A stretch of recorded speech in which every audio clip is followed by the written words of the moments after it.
talent, a spark in his eye. He's got a wicked creation that's one of a kind. With his 3D printer, he'll blow your mind. Frightful Forge, his name speaks for itself. Printing monsters and ghouls straight out of hell. From skeletons to witches, his designs are supreme. In the realm of horror, he reigns supreme. Frightful Forge, he's the master of fright. With his 3D prints, he'll keep you up all night. Spooky creatures crawling out. Hey Gnomes, how do I go on here to find Gamersledge so I can... Oh, okay. Thank you.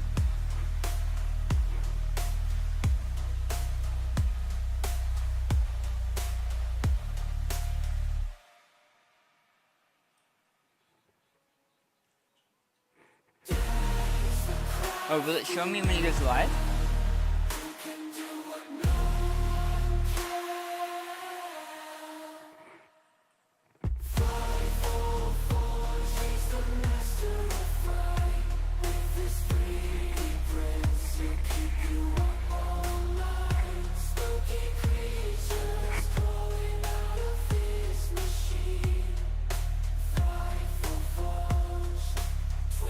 TV's new king.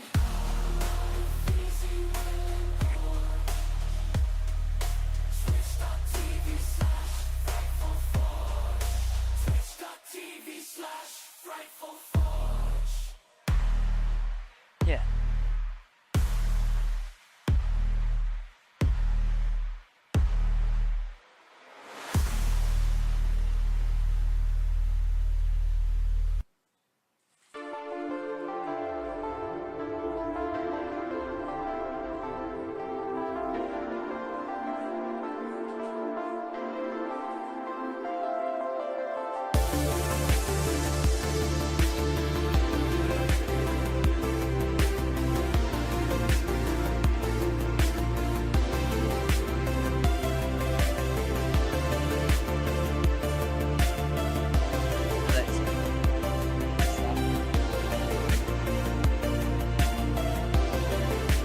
The problem is if anything gets picked up in the background, we get it for licensing.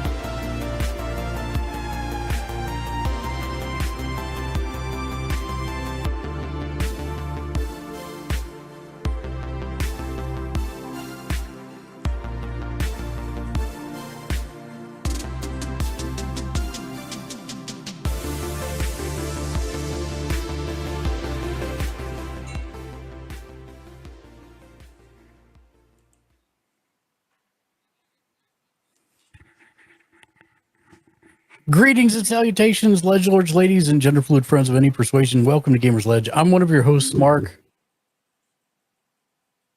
and I'm also one of the players from tonight as well. But before we get into our game for this evening, I have a couple of housekeeping items before we get to episode 1 of Laughing Corpses, our D&D 5e live action roleplay game. First, I want to call out and thank our dedicated mod for the evening, Jimmy Julius. Jimmy, please give yourself a shout out, which you will see in my blue square up here in the top right of the screen. As he does so, Jimmy is not only a streamer himself, but also our resident artist for animated emotes, overlays, transitions, and more. The link is in the About section, so please...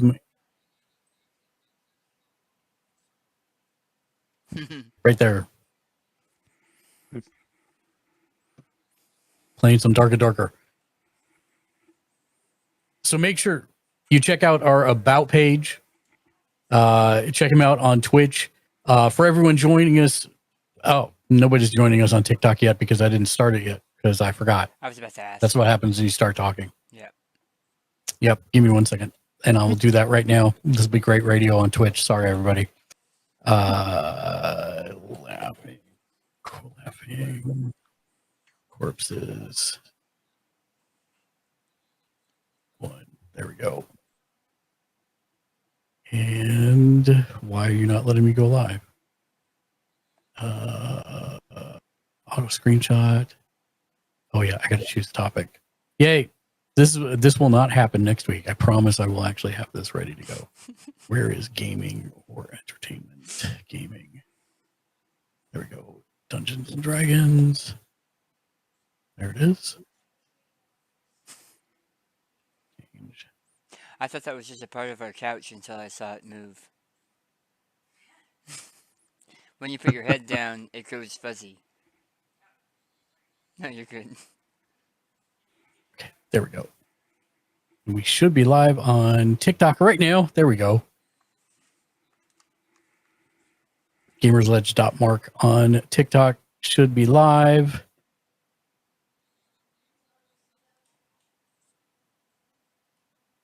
Hello, Crodad. I see you. So yes, for those of you that are joining us on TikTok, we are happy to have you here. Not going to lie, if you want the full experience, make sure you head over to our Twitch channel. And for everyone joining us on Twitch, make sure that you hit the check-in under the channel point section of the Twitch chat. That'll give you a boss point, 69 boss points. You can save those up and trade those in for a keychain. Drop shipped right to your door, 169 points you can trade in for a free Gamersledge t-shirt. So that is an easy way for frequent flyer mileage. Last but not least, we are doing our subathon for the year. What's up, Mark Huey? I see you in there. Welcome, friend. We're doing our subathon on Halloween, October 31st. I cannot reveal all of the secrets, but I have been authorized to tell you that the final goal is going to be, if we hit all of our goals, I will be getting a tattoo. And for those that know me, this is a huge deal because I have never gotten a tattoo in my life. I have never been able to decide. And we may have a stretch goal that if we get the stretch goal, I will let chat decide what the tattoo is. And where? Nope. Nope. Absolutely not. Nope. That's what Shank said too, and I'm like, nope, not a chance in hell. I told him that that bishop tattoo is going straight on his butt cheek. Yeah, no, yep, nope. So yes, welcome to everybody in chat on TikTok. If you want to, watch the entire game, pop over to Twitch. We've got some enhanced stuff you can do there. But with that, I'm going to turn it over to our DM, Dan. Dan, take it away. Hey, welcome.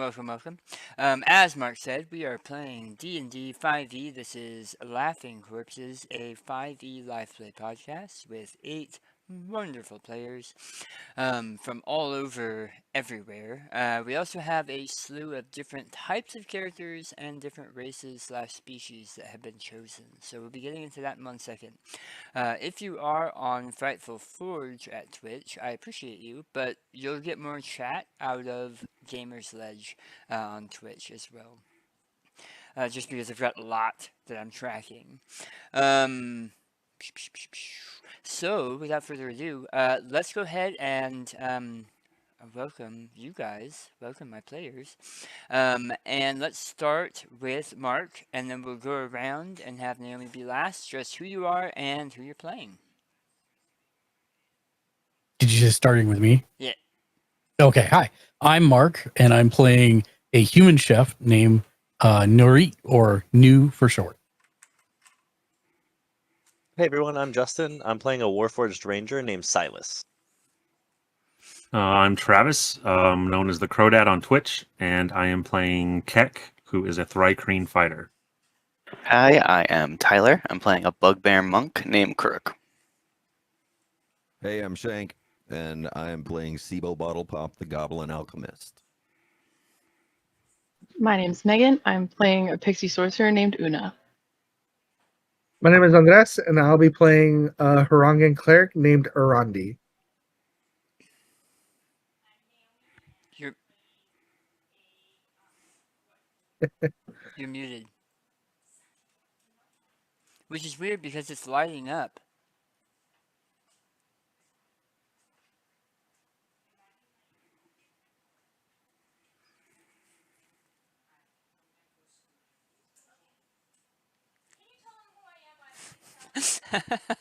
She said, "Can you tell them who I am so I can figure this out?"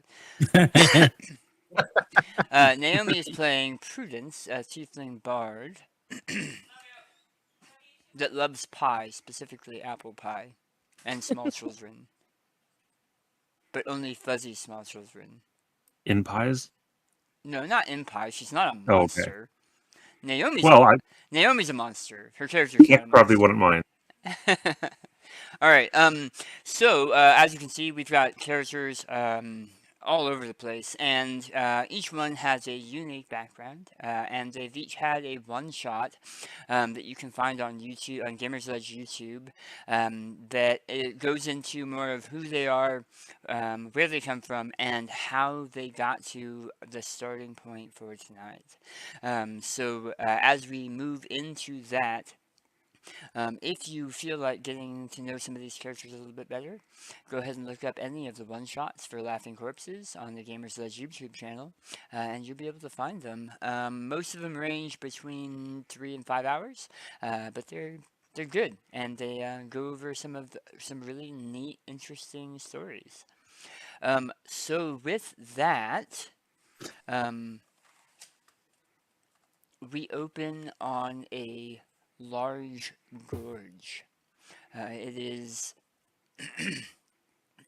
filled with orange-red sand that goes off into the distance. Small shrub brushes and Joshua trees mark the landscape and break up the otherwise flat ground, other than this huge cavernous expanse in front of you. Each of you find yourselves standing, sitting within 10 feet of the absolute drop down into this gorge. You've each found yourselves here for slightly different reasons, but all of them breaking down to one thing, and that's that you found a very dangerous way to exit the world that you were in. The stars are out, as they have been since you arrived. It's at that point just before the sun goes down and it starts building into that dark black, so the sky is made up of several shades of blue that lighten at the horizon. Above you, There we go. hey, I hear you. Yay. Now I need to fix. Above you are a series of stars, but amongst them are 9 pinpoints of pure, clear light that, when laid out, kind of look like a 9-pointed compass, a 9-pointed star. As you kind of look up at the stars and then look forward, your vision starts to pinpoint down to blackness, and it feels strange. You feel the air around you when you were standing in the desert was warm, not uncomfortably so, but more like that comfy temperature right before you get a good night's sleep. And as you wake up, your body is frigid. It feels like every muscle, every chitinous plate, every hair on your fur or face or head is frozen solid for a split second, and then you come to. Silas, for you specifically, this is a very strange occurrence. You've never slept in your life. You don't need it. The only thing that this could come kind of close to is the brief periods of inactivity when you first removed that charge and put the new charge in. That's the closest you've gotten to this feeling. For you, it was offline, online. There was no slow build in either direction. But for the rest of you, it's almost like your life is returning to you. And as you wake up and feeling starts coming back into your fingers, toes, arms, legs, torso, face, you are laying on a sturdy but firm cot. There is a thin blanket or sheet laying over you.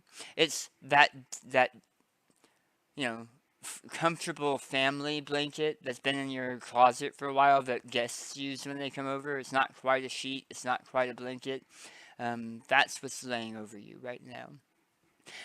Staring straight up at the ceiling, because you're all laying down, you see that the ceiling is a multi-shade canvas top, almost like a large tent that has been repaired over the years hundreds and hundreds of times with fabric from different places, different cultures, different colors, different textures.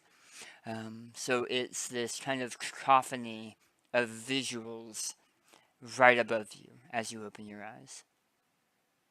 The sounds from this area are relatively quiet. You hear coughing in the distance, and somewhere beyond that, laughter, talking, but not in a language that you recognize. There is sounds of some shifting weight, like somebody moving, possibly in a cot nearby, but other than that, it's pretty devoid of even additional sounds. There is, however, a thrumming that you feel but don't hear, and you feel it through your core.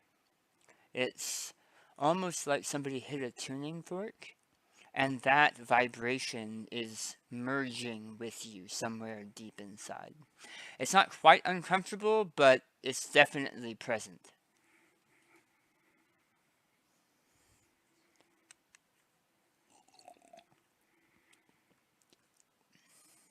And to be clear, we're separate or we're together? So right now you're all looking at the ceiling. It's a large tent. Sorry. Let me take a step back. You can tell just by looking up and kind of your peripheral vision, you're in a very large open space.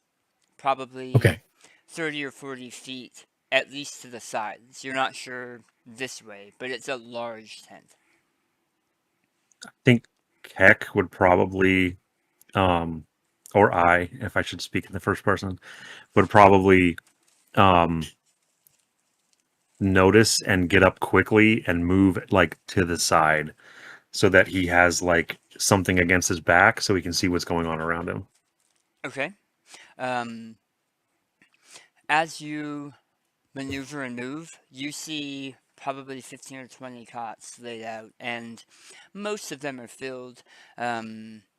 But many of the ones that are filled are people that are sitting up reading something, or somebody might have a cast on their leg, or somebody is a little bit more pale and they're holding a bucket to themselves. You see a lot of them range in size.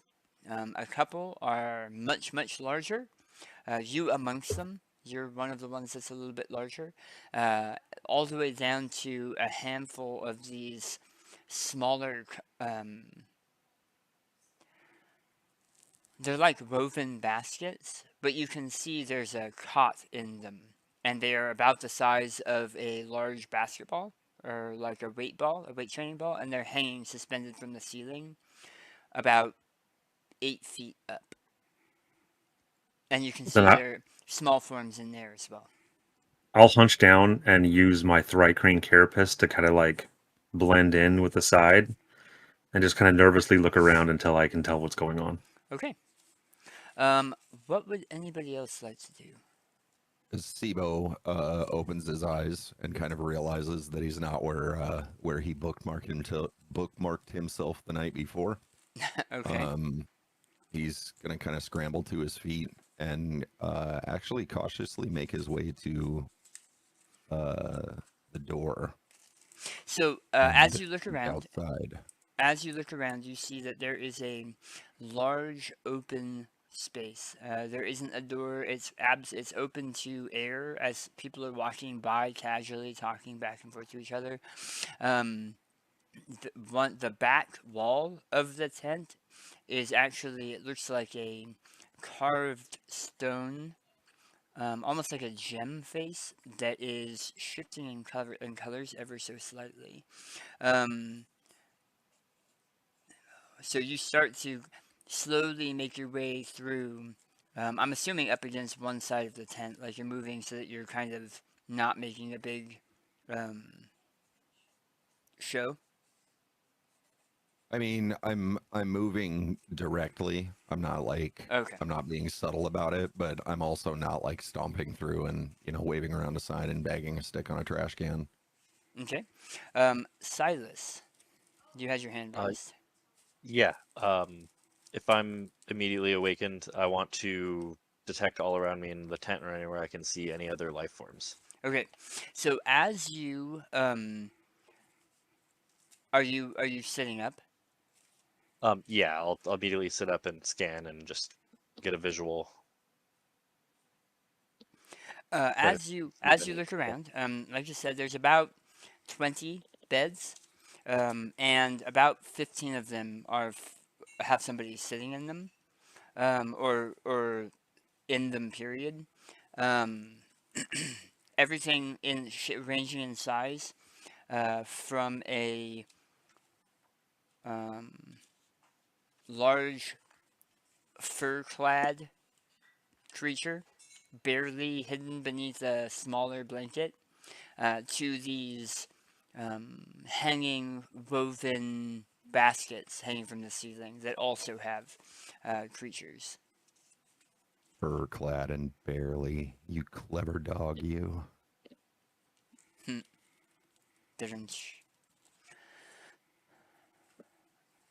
How about you, Irandi? Is my coin active? No. No. Then I'm going to. When I wake up, I'm gonna like notice like I'm in strange surroundings, and I'm just gonna roll out of. Can I get underneath my cot and hide? Sure can. Just do a stealth. Yep. Can I get a stealth check from both you and Keck? I think yours gives you advantage for your camouflage carapace. Oh, that's right. Yeah, advantage. It's a 22. Okay, so very quickly and very quietly, you kind of just roll off your bed and pull the blanket in such a way that it covers the sides. And I got an 18. Okay.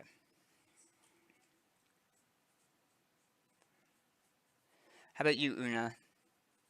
I don't know if I made it clear, but you are in one of the baskets. In a basket. So there are baskets that are about the size of like a weight training ball.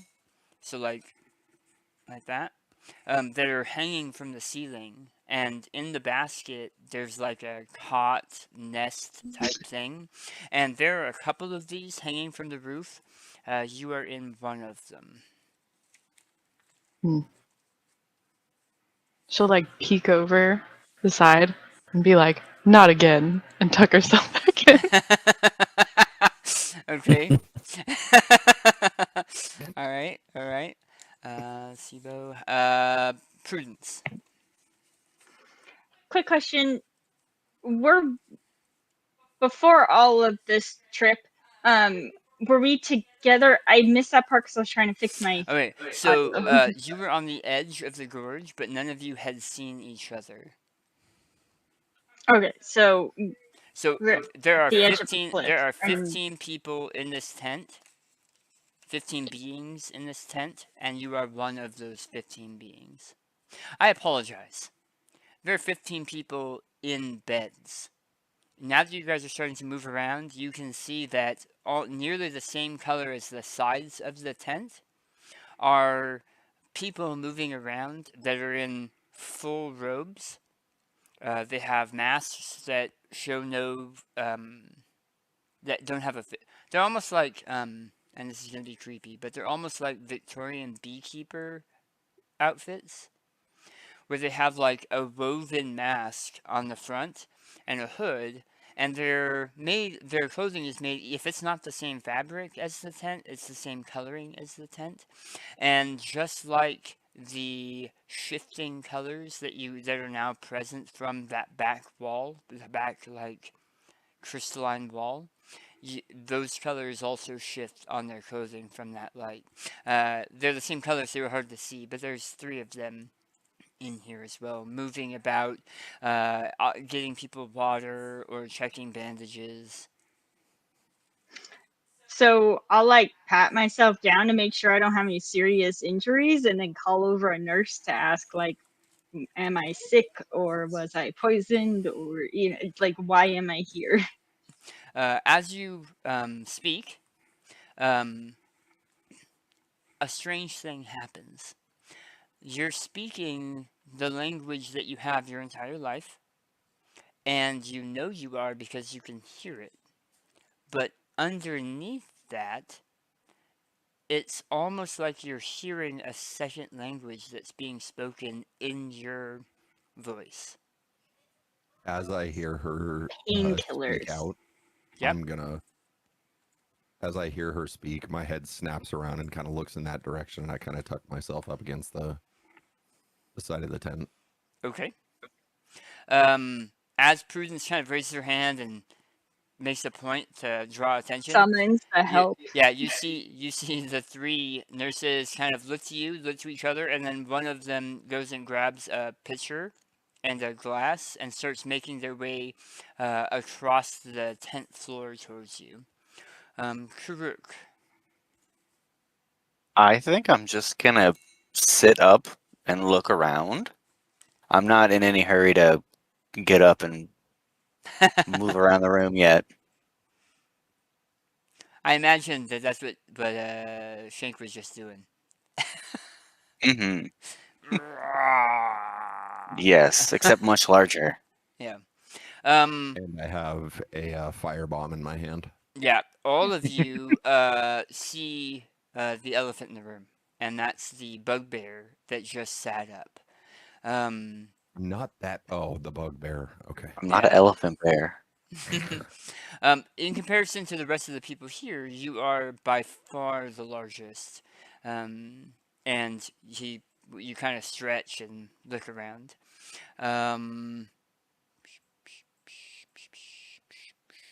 New.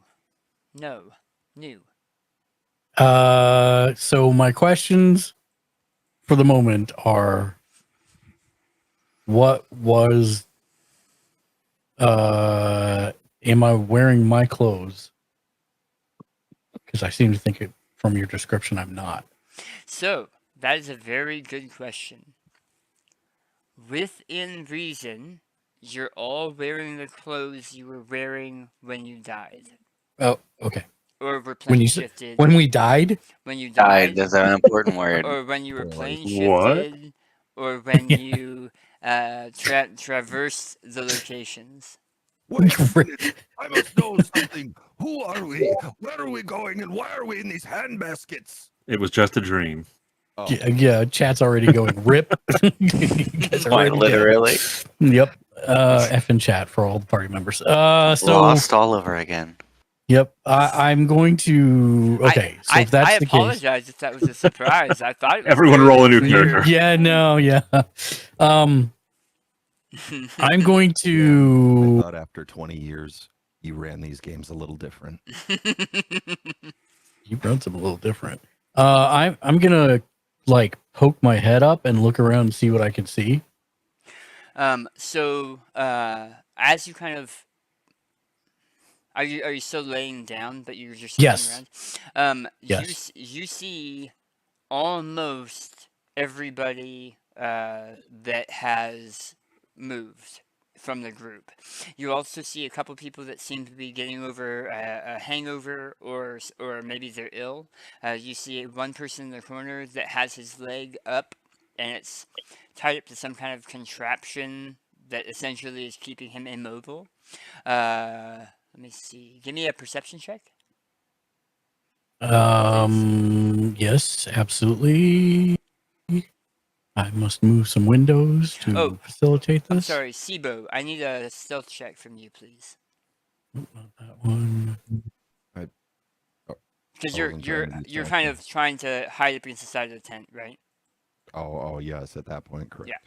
Okay, so perception check is going to be that. No, let me actually give it a good roll. 12. Okay. You see the Warforged that has sat up. You definitely see and hear Prudence. You definitely see Karuk, the bugbear that's sitting up in his spot. And I'm seeing if you see Sibo.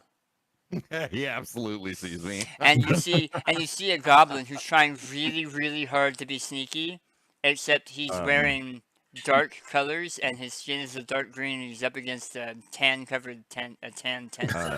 Dan, if I could offer an alternative, Yeah. I rolled a natural one, so Oh. in my Wow. effort to stealth myself, I Did you just trip? tumbled out under the flap of the tent. No, I think that needs to be an ongoing new phrase for this campaign. I stealthed myself. I just stealthed myself. Yep. You see Sibo as he trips over the edge of the tent and starts chasing down a small orb that slipped out of his hand. Okay.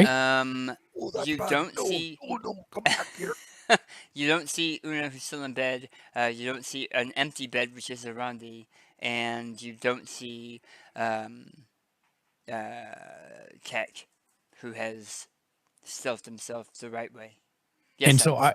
I just go ahead, Silas, with your question. Oh, I was just asking because I didn't roll perception or anything. Do I see everyone when I was detecting life forms, or did I miss anyone when they were hiding? Give me a perception check. Okay. Good question. 22. Whoops. You saw a bit of movement from one of the far beds, but that bed is now empty. Okay. You saw everyone else. So So- can I give him something since I was about to do this action and this can be like how he detects me? Yeah, sure. I'm gonna whisper as I cast Thaumaturgy to ask for the nameless one to hide both of our names. And I'm gonna cast Thaumaturgy to dim all the lights in the room, and then I'm gonna run for an exit.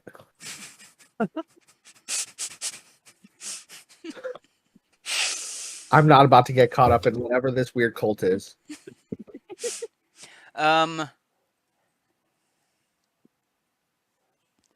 Give me.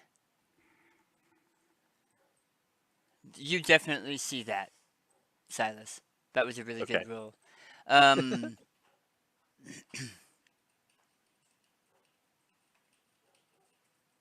Give me a Rondi.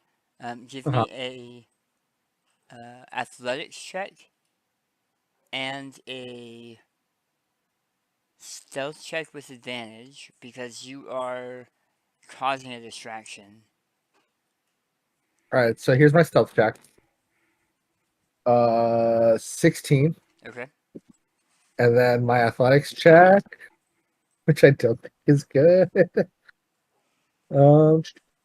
Yeah, that's a 6. Okay.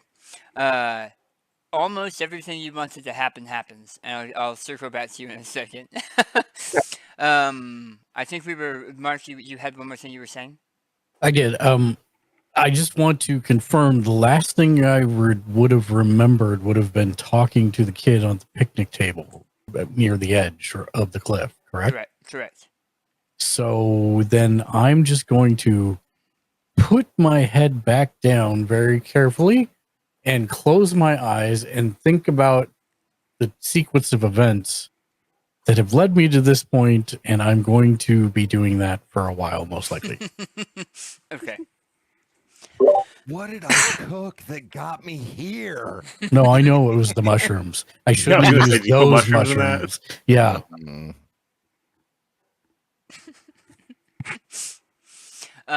Okay, so you all are hanging out, and all of a sudden, the few candles. I mean, there's a large wall behind you that is producing light. It's slowly shifting colors, and it's producing light.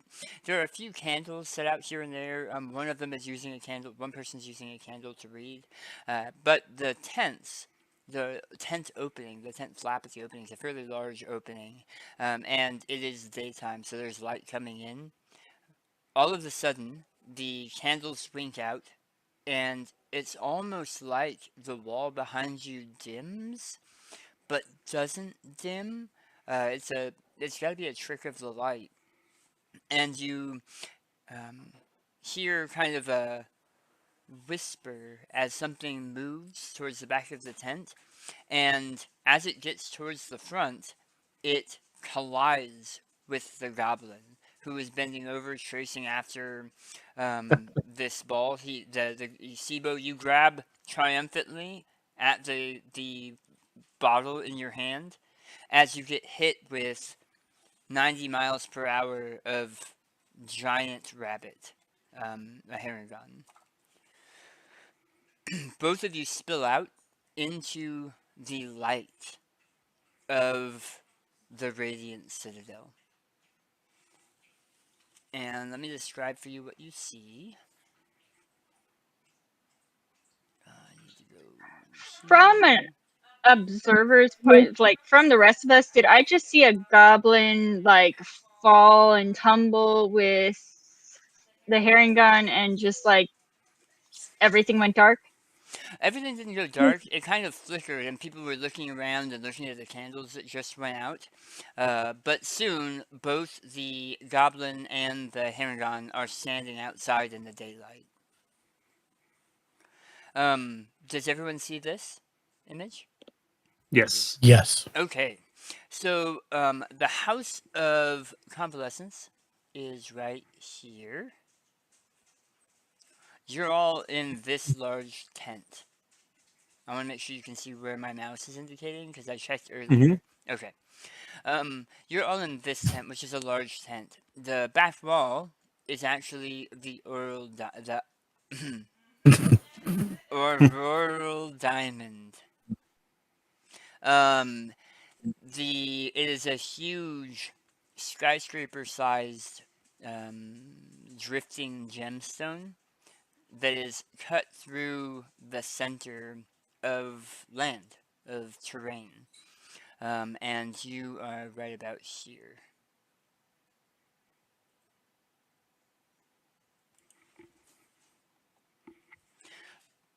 Ruh-roh, Shaggy. Ooh. There you go. There we go. You look back and you see that. You see a handful of people that had been walking in the street, looking at you curiously before just continuing on their way. There are no guards coming running. There are no guards from inside the tent or around the tent. But now that you're out here, you can hear a lot more sound. There's music and laughter, talking, shouts. You hear what you think might be animals making loud animal noises someplace in the distance, but not in like a threatening way, more like birds calling to each other. And you hear a lot of different dialects and different languages, which all seem to like overlap and merge into this almost beautiful cornucopia of sound, of voice, of community. As you all are not necessarily stunned, the two of you specifically, who are standing outside, you see that one of the nurses, she has a small patch on the front of her shirt that is some kind of name, but you're not sure what language it's in. And there are 3 blood drops right above it that you're not sure how you know, but something is telling you that 3 drops of blood in that pattern indicate that she is a doctor, a healthcare provider. She is somebody who looks after people. Not necessarily a cleric, but almost like a cleric without a deity, a deific faith. And she's doing this. I will pick myself up and collect the fragments left behind by the jackrabbit kick. Oh, you had it in your hand. It's up to you on whether or not it shattered on the ground. Oh no. That's not what I'm talking about. Just getting bulldozed by an 8 million pound rabbit by velocity. Yes, Mark. So could you say that cleric was a cleric without borders? Go ahead. I'm sorry that I interrupted your sentence for that joke. All dads applaud. Go ahead, Sibo. And how far away did you say that individual was? It's a nurse. Yeah. So you guys are about 10 feet outside the fairly large open tent flap, and she is just inside. The rest of you, the candles are still out, but the light has come back to a normal radiance. Yeah, I think now that I'm outside of the tent and I see just how big everything is, because I grew up in the jungle, so there's always been a canopy. I'm just kind of frozen in fear, like ears back, hair up, and like kind of cowering a little bit. And she's like beckoning, and I'm like kind of stunned in fear a little bit. Go ahead.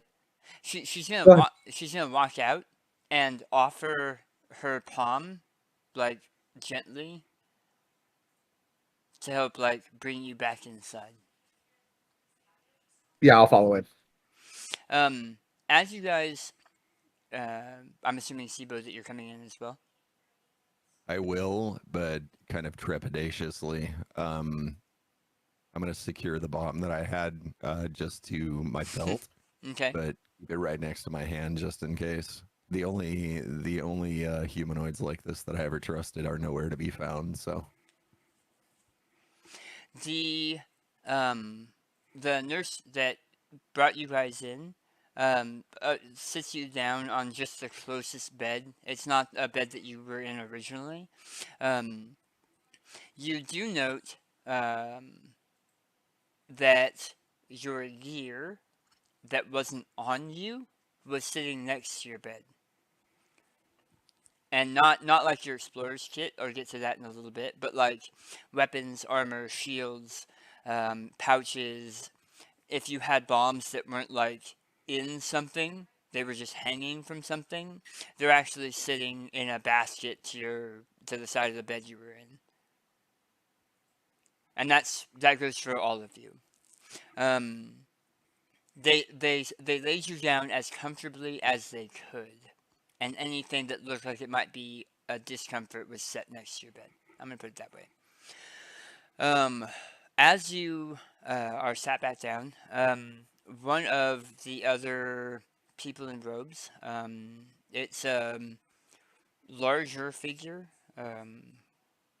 maybe 4 feet wide by about 7 feet tall, and wearing the same robes and the same 3 blood droplet pin at their breast or shoulder, pec. You don't see a mouth, but all 8 of you hear a voice. And it's a strange voice, but you also, after a few words, realize it's not hitting your ears, it's going straight to your mind.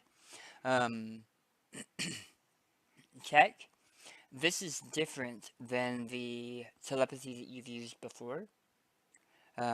Usually, when you were expressing things with your telepathy, it was to others of your species, Mhm. and it was in colors and scents and feelings and images.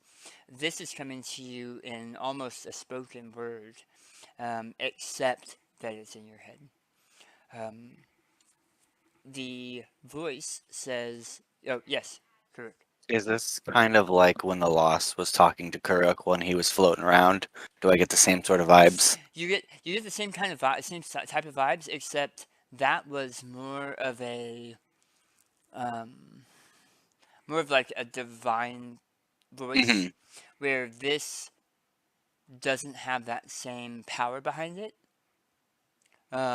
This it also that was very almost aggressive, where not aggressive, but like pushy.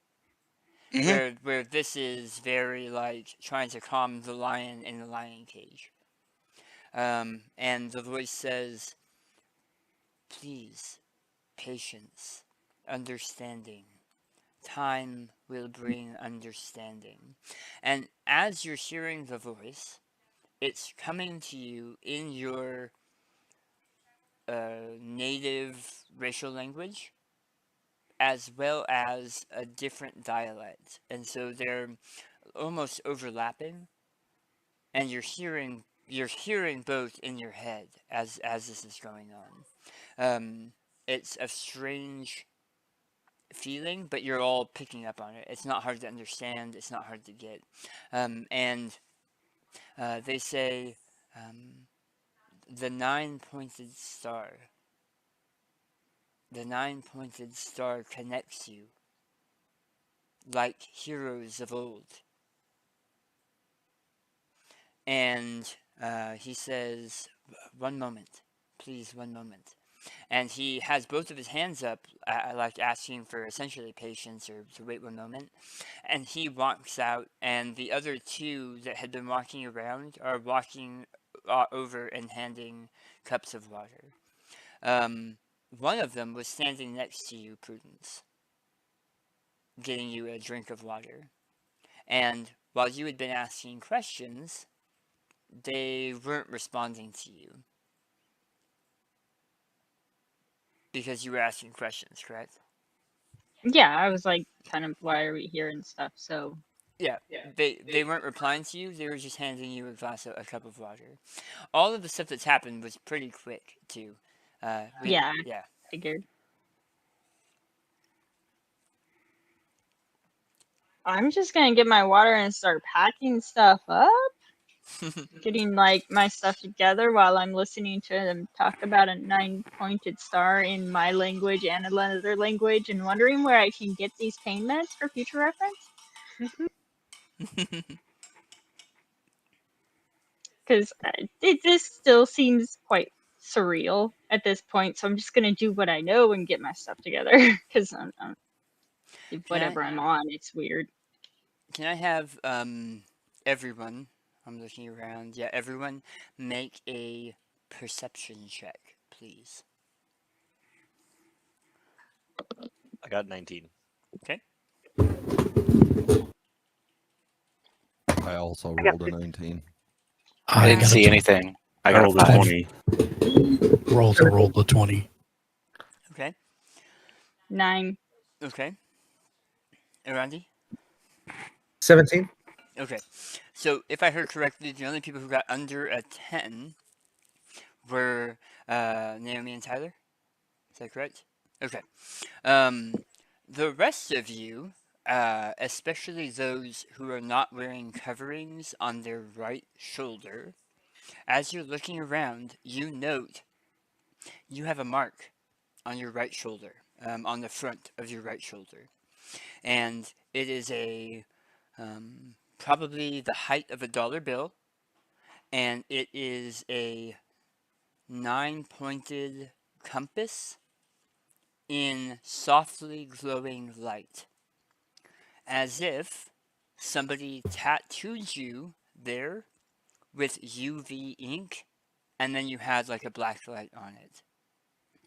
It is thrumming as the crystal behind you is changing color. So it's going dark and then coming back light and going dark and coming back light. It at current is a pulsing, just kind of white light, but it's not super, super, super bright. I know I said under a black light, which is super, super bright, but it's like not super noticeable, which is why it took you this long to notice it. It is most noticeable on that canvas over there. Oh wait, no, it's not a canvas, it's a giant insect man who's wearing no clothes. Because And you now we were see Tech. as the same color as the canvas, but as you guys are looking around, you can see that there is a 7-foot tan praying mantis standing up against the canvas on the side. Quick question about the runes. Yeah. Does it look any different to the other like etching runes or aural stuff that is on me? Is it like something that's like been modified or like burned or etched in? So for you specifically, so this isn't even runes. It is a 9-pointed star without the lines between it. So it looks like 9 points of a circle. I guess that would be the best way to put it. But it's 9 points here, and for you, it looks like they are small rivets that were not there previously. But it does not, it's hard to explain, it does not look like they were installed. It's almost like you remember them being there, but they haven't been there. Gotcha. They're built in. Yeah. So as soon as it's obvious that I'm there, I would like to rush forward to the goblin, and using my 2 right arms, I'm going to pick him up off the ground and bring his head close to mine, and in his head, he's going to hear, Where is the boy? I'm sorry, you're doing that to me? yes. Okay, so as you pick me up off the ground against my will, you hold me up to your face, and off to one side, you see me holding up a firebomb. You're going to put me the hell down and explain who the hell you're looking for before you assume that I'm the one you're after. Did he say that in common? I said it right in your face. Right, but is it in common? So, Yeah. interesting point. It is in common, however, and I'll get to Karuk in a second, and then Arandi, because that was the order I saw hand raised. 1 second. Anytime y'all are talking, and that includes when Prudence spoke earlier, you hear common, but you also hear below that your own common, because all of you are from different areas across the multiverse, so your common is going to be different in each of those planes. And right now you're hearing their dialect on top of your dialect. It's a very strange iteration. Oh, okay. You, as a note, you, Sibo, when you were hearing Kek's words, you were hearing them in your head. And they were accompanying flashes of... What were they flashes of, Kek? You said, where's the boy? Yeah. Oh, I don't- you were saying, where's the boy, as in...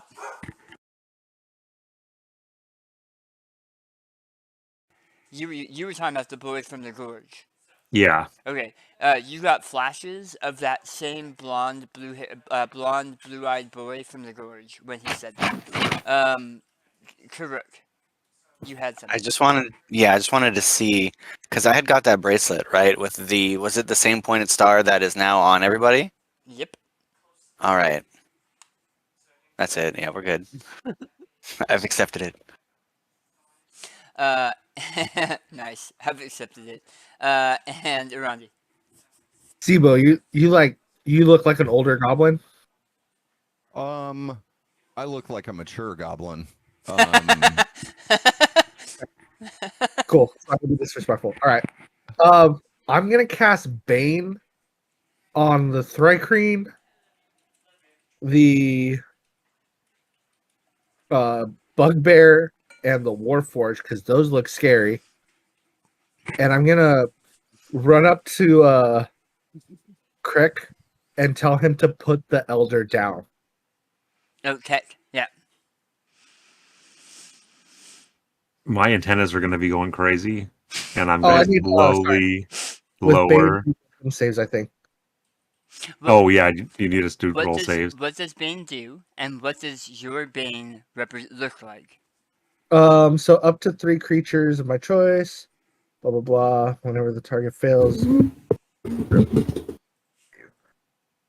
Oh, it's. Where does it say what saving throw it is? My guy. Is it charisma? Oh yeah, it's a charisma saving throw. You need to beat a no. 13. Okay. So And what? it'd be a 13. whoever Okay. fails, they have to roll a d4 and subtract that number from attack rolls and saving throws. Well, I rolled a 1. I rolled a 14 minus 1, so 13. Just to make sure, I rolled 18 on the dice, but how do I check it's a charisma saving throw, you said? Yeah, so remember that the saving throws are different than the ability modifiers. So you're going to have ability modifiers, and then in the next row over, you're going to have saving throws. For some people, it doesn't matter. Your saving throw is going to be the same number, but depending on your class, you might get an additional +2. So you as a ranger, I don't believe charisma is one of them, but Nah. if it were, you would get an additional +2. Okay, cool. And you I hit. eventually got a -1, or no, I got a 0. If there's a 0, I got a 17. Okay. All right, so yeah, you pass.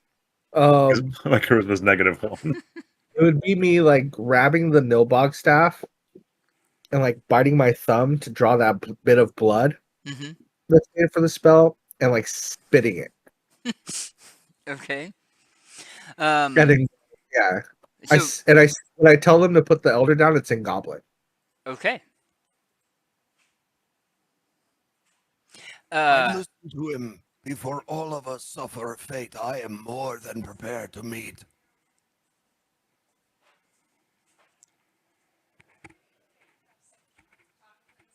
So I will slowly let the goblin down, and then I'm going to scuttle back to the wall and try to blend in as much as I can, besides the fact that my shoulder's glowing. I will click off my thermal detonator and clip it back to my vest.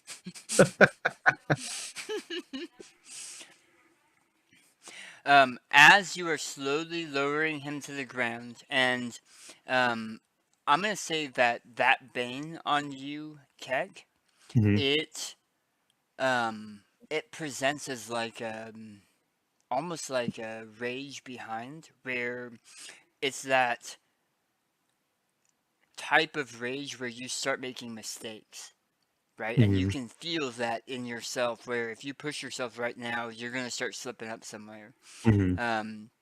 And you lower him to the ground, and almost concurrent with you lowering him to the ground, you see a tall, almost statuesque woman with chocolate dark skin, wearing robes of deep blues and reds. She comes in. She's about probably just over 6 feet.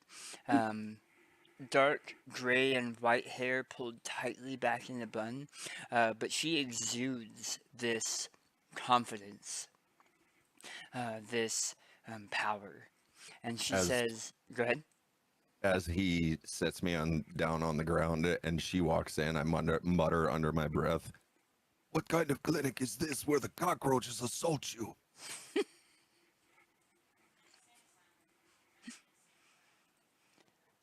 You're on mute. Oh, I know.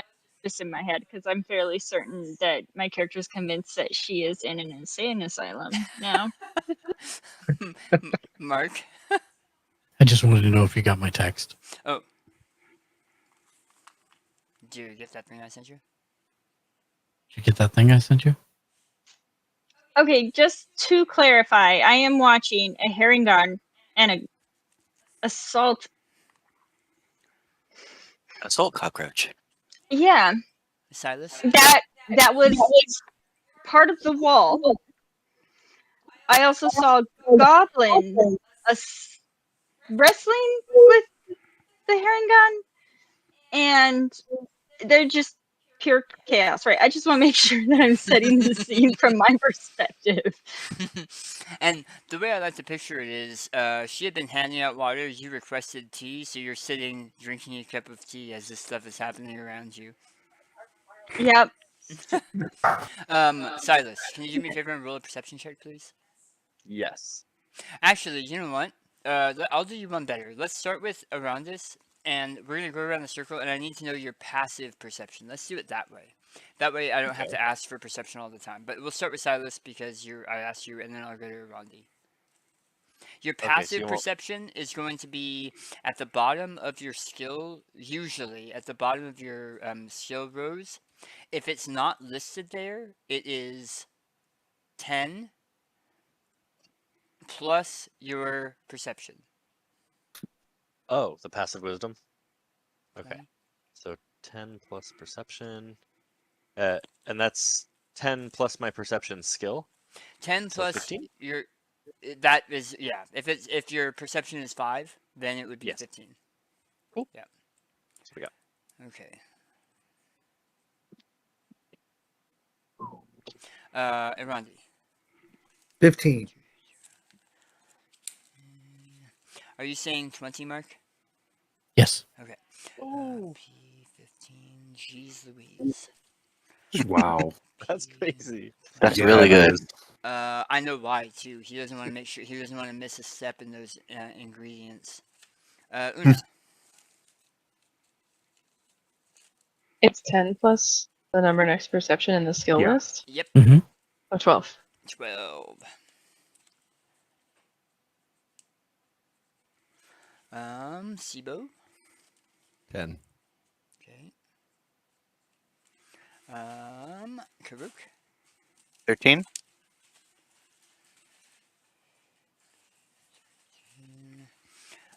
Keck. 13. Ooh, nice. And Prudence. 13. Lots of 13s. Okay. Where did you go, Silas? I have so many little pieces of paper now. Too many pieces of paper. Yeah, I just had you. I think I threw you away. No, I'm just kidding.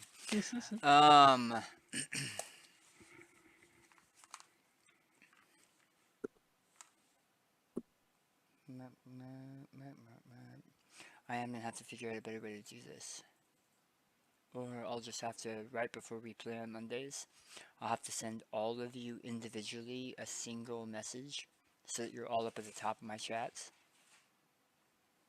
Mm. 1 second.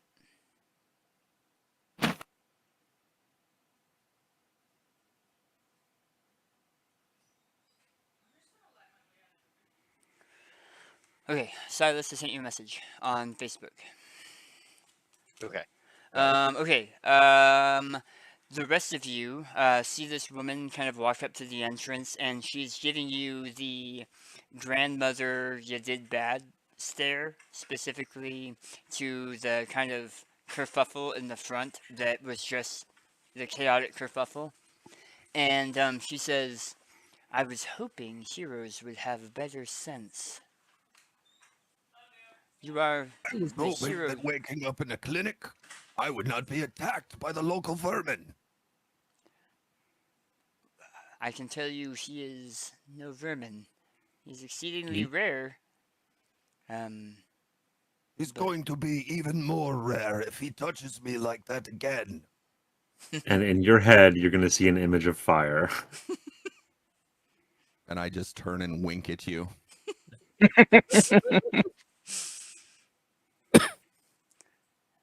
We haven't had any drop in the way you did.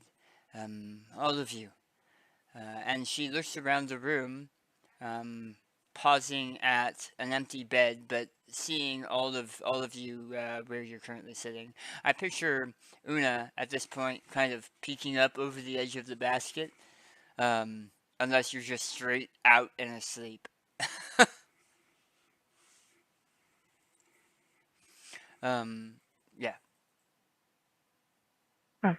Yeah, peeking at everything going on is fine. Okay. As you go ahead. Was I actually bundled in with these miscreants? You arrived the same as these other beings, yes. We knew you would be different because of your marking, and she points to your shoulder.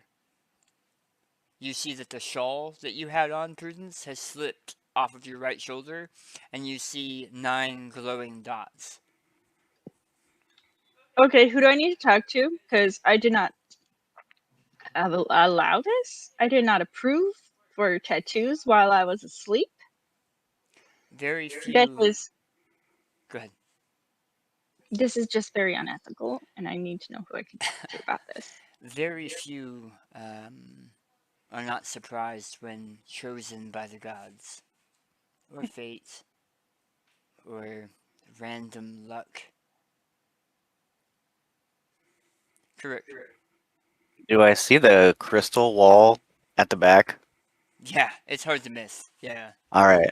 I'm gonna get up and I'm like, I'm just gonna check real quick and walk up and put my hand on it.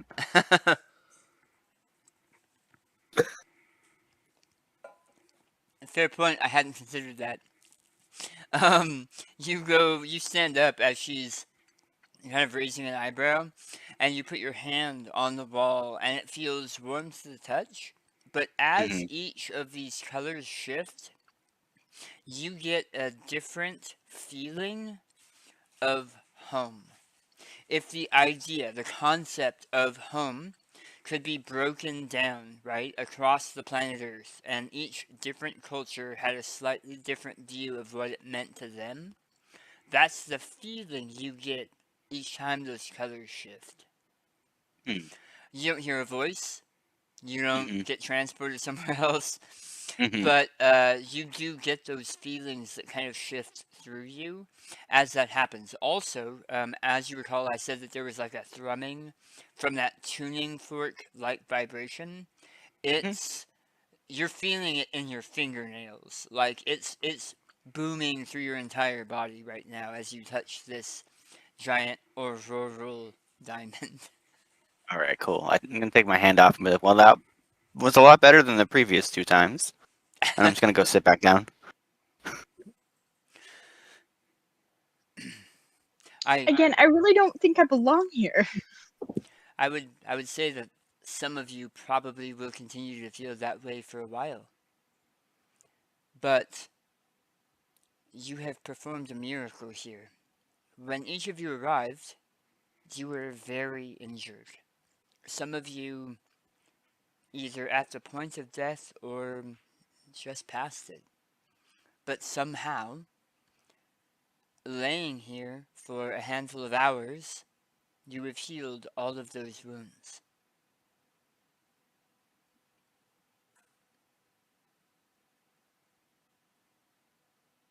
It was strange, but my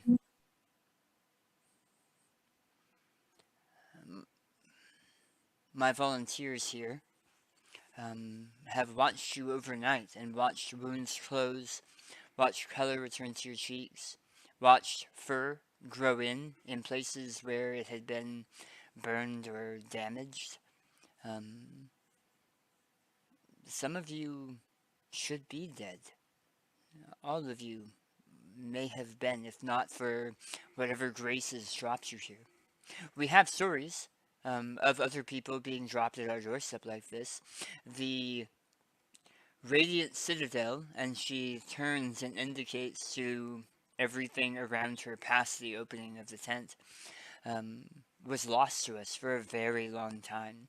And only in the last couple 100 years have we begun to resettle here and reclaim our birthrights, reclaim the cultures we thought lost. Yes. We'll go with Naomi and then we'll go with Justin. Where is here? You said where? Yeah, where is here? I second that question. Justin? Do people normally heal when they're brought here? Was this some miracle that happened to us, or is this normal? Okay, so I'm going to answer that question because it was something I mentioned a couple of weeks ago, and it is a big change in how we play D&D, but I told you there was a reason for it, and I'd circle back to it. This is me circling back to it, and then I'll answer in character for Naomi. The way I'm running D&D for the purpose of this game, people don't heal overnight. You heal normally in 5e, other than RP reasons, you heal back all hit points overnight, right? You take a long rest, you heal all your hit points back. Well, that's fine, and that makes sense if you're dungeon delving or something, but story-wise, it doesn't really make sense, right? You're on death's door, and then the next morning, you're perfectly fine. So for normal people, it takes weeks or months or never to heal back from damage you take. And that's something that you all know from your existences. If you drink a magic potion, if somebody lays hands on you, if a priest or priestess stay up with you all night and make sure that your wounds are clean and prays over you, maybe you'll heal back a little bit more than normal. But in the entirety of your lives, if you broke a finger, it took months for that finger to heal if it healed back the right way. Based on what she's telling you, y'all healed major damage overnight as if it were some kind of magic that she was not responsible for. So that's why her saying that is a big deal, and why you guys are like, oh crap, if what she's saying is true, something's up. Naomi and Sibo, she says, that's a good question. You are in the in-between. This large diamond is a fracture of someplace far beyond our knowledge and understanding. The land you stand on, there are stories. Some believe it to be the body of a dead god. Some believe it to be part of a planet that fractured long ago. But there's no easy way to say you're not where you came from. No shit. Oh yeah, okay, obviously, but yeah, but like, what country, what town? Like, you're talking dead gods and stuff. That's not an answer. I don't know that I have an answer that would satisfy you. And I can see that that would be frustrating for you. We are a nexus of 13 different areas, cultures, that have come back to this in-between place. Like an island. You're on an island. An island Right, precisely how far from insert country that I'm from's name are we? She says, okay, I can understand where this might be hard for you. And she walks outside and comes back with an apple. And she breaks the apple in half, and she takes a seed from that apple. She breaks it in half like the Chuck Norris way, pop, and takes a seed from the apple and hands you the seed. She says, So this Okay, is where you're from. Here. This the is, seed. Okay, yeah, that's the land you're from. And then she takes the apple and pushes the sides back together and walks outside and throws it. And it disappears down the road into the distance. And you hear some kids laughing and running off because they apparently got hit with an apple, and a broken apple. And she says, that apple is here. alright, cool. You're not in the same location. You're in a very different plane of existence. So, if I wanted to not be found, this would be the place to be. Are you hiding from someone? No, I'm lost. I'm just using metaphors. All of my customers are probably wondering why I'm not there to fulfill orders today. How do I get word back to them? Throw an apple outside. Yes, apparently we just throw fruit. So Is that the menu system around here? my ears throughout all of this have been like twitching, like to try to pick up like everything around me. And I've been like kind of like subconsciously just scratching at like the thing. And then I finally look under it. I'm like, oh, hey, does anyone else have this star thing on them? I have not been paying attention to anything of what's going on. I think they branded us. I've got it twice. I hold up my bracelet. Oh, I don't have one of those. No one else has a bracelet? Is this so that way you just know like if we've been here before? So oh, is this like a debt It's like your thing? club entrance badge. Why do we share Pinned on you. It's this hand stamp. No, it's the bracelets you can't get off. I mean, This is a family show, sir. Hmm.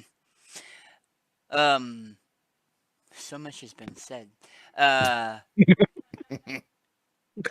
We might be able to get you in contact with people back home. It's not easy, and I can make some inquiries if you would like. But there may be a way to check in or send messages to certain people back home. As for that, we believe it ties you together. A shared pool of soul. Start poking at it. Can you guys feel this? Be right back.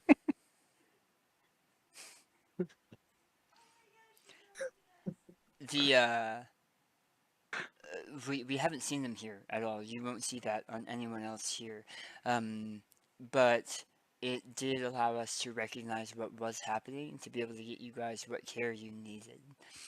When you dropped in to the hamlet just outside, they knew to bring you here because of those 9 dots.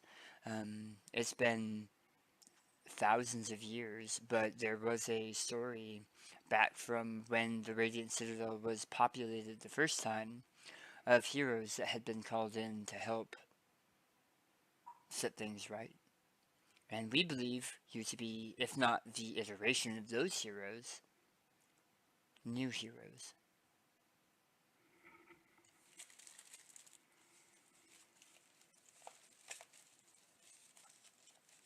Heroes. Not Heroes entirely for sure I what? have the hero vibe. This is Is- is it a pain position?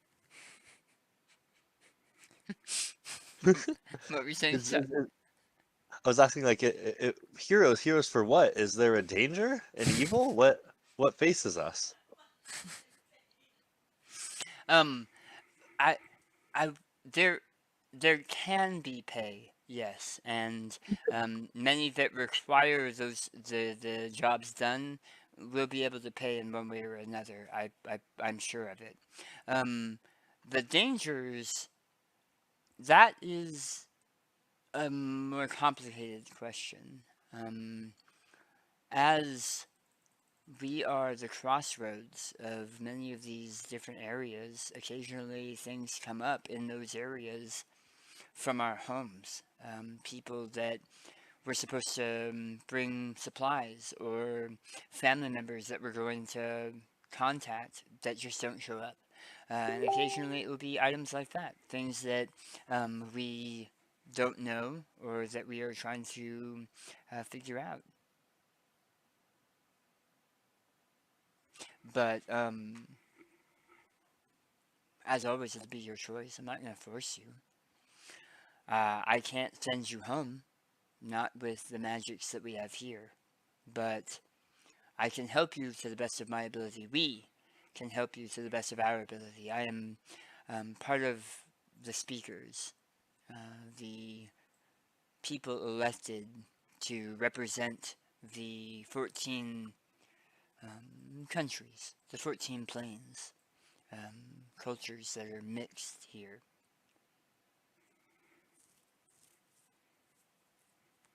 Yes, correct. You said it was an 8-point star, or 9-point star. 9-point star. Okay, and it's supposed to be one for each of us, right? Or no?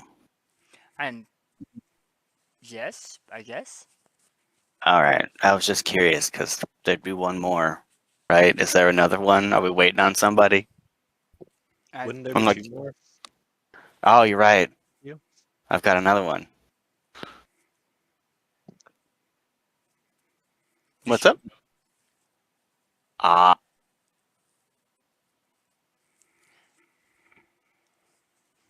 I believe everyone is here. That's what she says.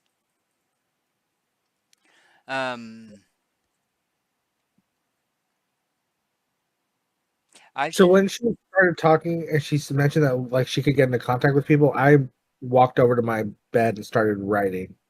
Okay. It kind of looks like I'm taking notes on whatever she's saying, but I'm not.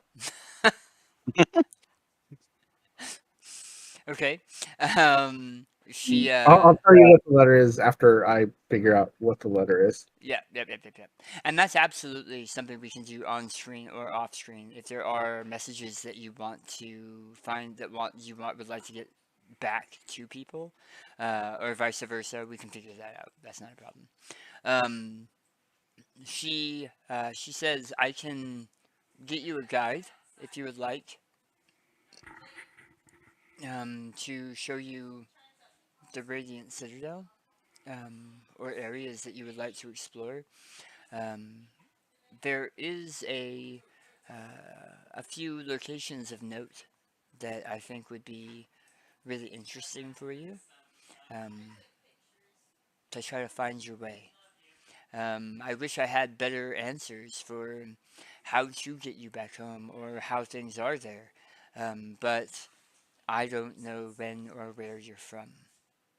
I only know that you're here now, and it's my responsibility for the people that live here and now. Yes. Who all then arrived with us? I see many people here, others in beds. Who who do we all share this mark with? Who amongst us? Was that a question or are you raising your hand? No, it's like I'd be raising my hand because I've got the same. I'll mark. hold the bracelet up. Yeah. Okay, I see you guys have this. Are we expected to? How are we tied together in this? Like, who? She looks around the tent and gets a confused look for a second.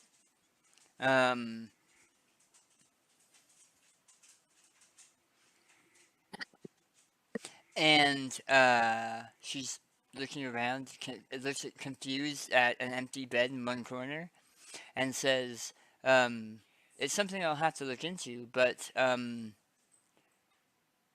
she points to each of you in turn, and then points to an empty bed in the back right, with a raised eyebrow, and says, all of you were here. I know that.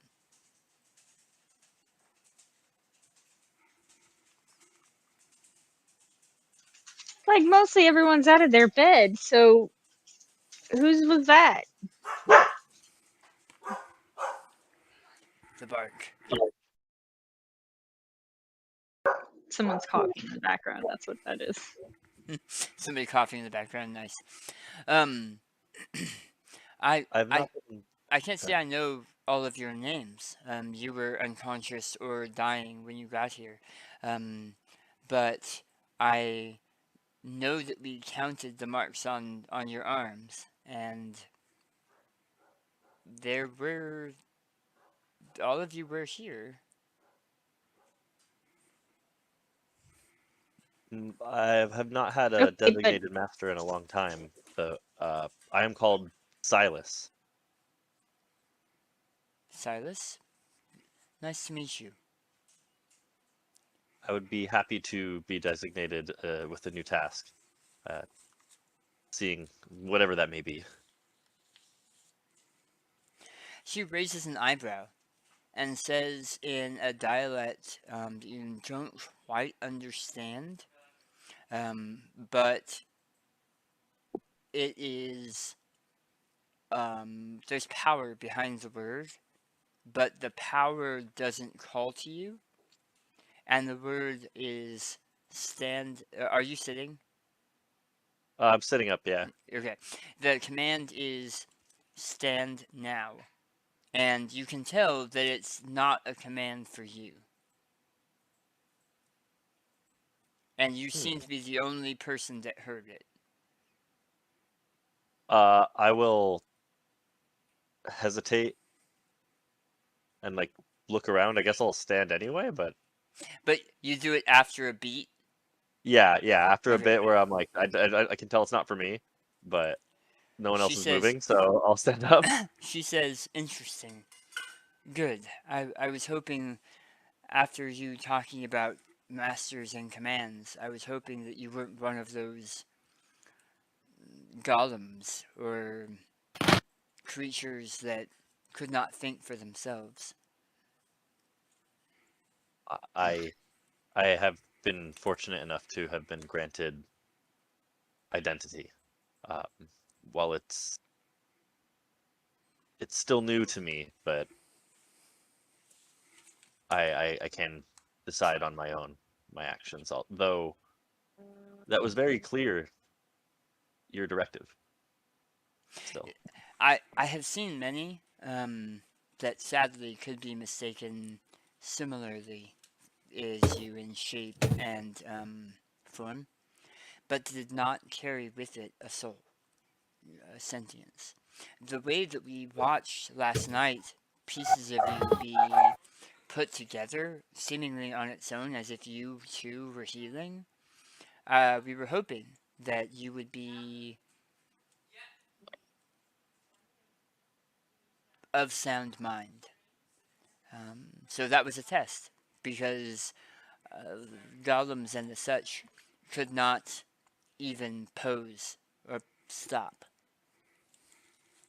I see. If this form may offend, I shall be mindful as I introduce myself. Arandi, how focused are you on writing your letter? Pretty focused. I'm still like picking up things like with my ears are twitching and listening, but my letter's done. Okay. You and Silas, you hear, Silas, out of the corner of your eye, you see that there's a human in full kit standing at the back of the tent. Very clearly trying to appear as if he has been there the whole time. You don't think anybody else has noticed. Does he look threatening? No. Okay. What? How do you? Let's go through now that everybody is out in the open. Yeah. Let's this time start with Irandi, and let's go around the circle and then have Prudence be last, and just describe what people see, what your character looks like. So yeah, I'm sitting on the bed right now, but I stand like 5.5 feet tall and like 6.5 feet tall with my ears fully up. I'm a brown hair, and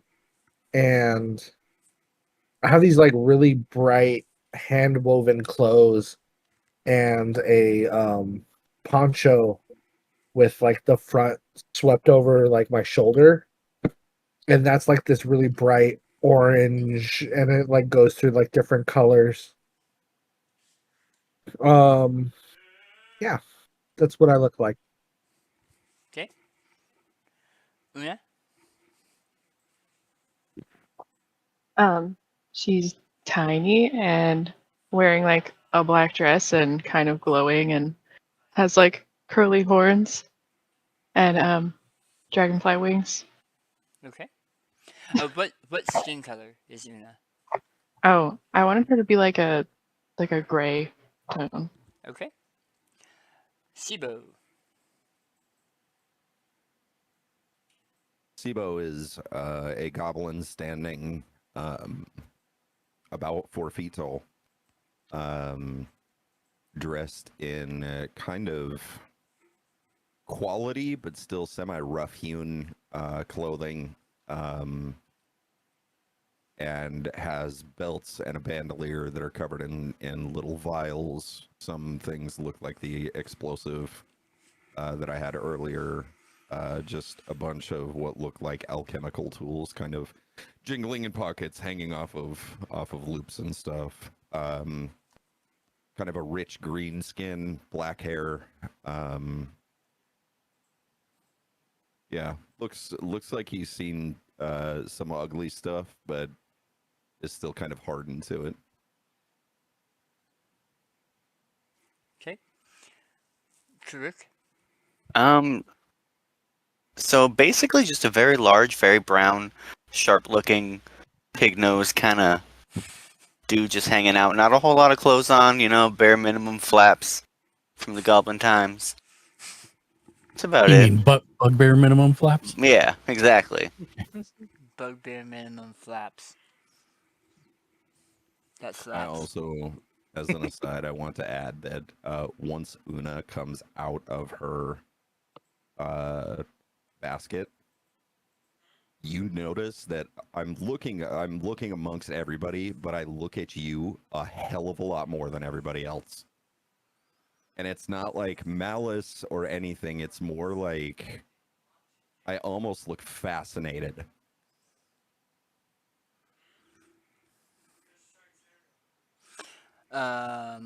Cool. Keck. So Keck is insectoid, kind of praying mantis looking humanoid creature, about 6 feet tall, depending on if he's hunched over or standing straight up. Yeah, there's a picture there. His skin tone is kind of a camo green sand color, with like the multifaceted black eyes, like a bee's eyes. Yeah, that's about it. Oh, also he has 4 arms, in case anyone didn't know. Yeah. Well, everybody has 4 arms. Is he that would look weird if he didn't. Yeah. Is he wearing armor of some kind, or is it pretty much just carapace? Mostly carapace. So like the shoulder pads in the picture, that's part of his body. Like some black kind of rag cloth clothing, but not a lot besides that. Oh, and a cloak. And the cloak has like the interior is black, and the exterior is kind of a sand color. Okay. Okay. Silas. So my character is like a fully mechanical warforged humanoid, kind of like a green gray, like a metallic gray finish overall. I have armor like plating, like chain armor installed throughout, kind of underneath, like just interwoven throughout my parts and such. Kind of with like a similar green gray cloak to kind of give some effective clothing, even though at this point it's probably very reclaimed by nature, like dirt and vines and stuff maybe kind of up on the clothing while it's kind of like caked in mud. Otherwise, my eyes and other parts of me have like a oral golden, like yellow glow. And then just pretty much that, just robot humanoid. I don't really have a lot of visible gear otherwise on me. Cool. Move. They say a picture's worth 1,000 words, so I'll try and make this brief.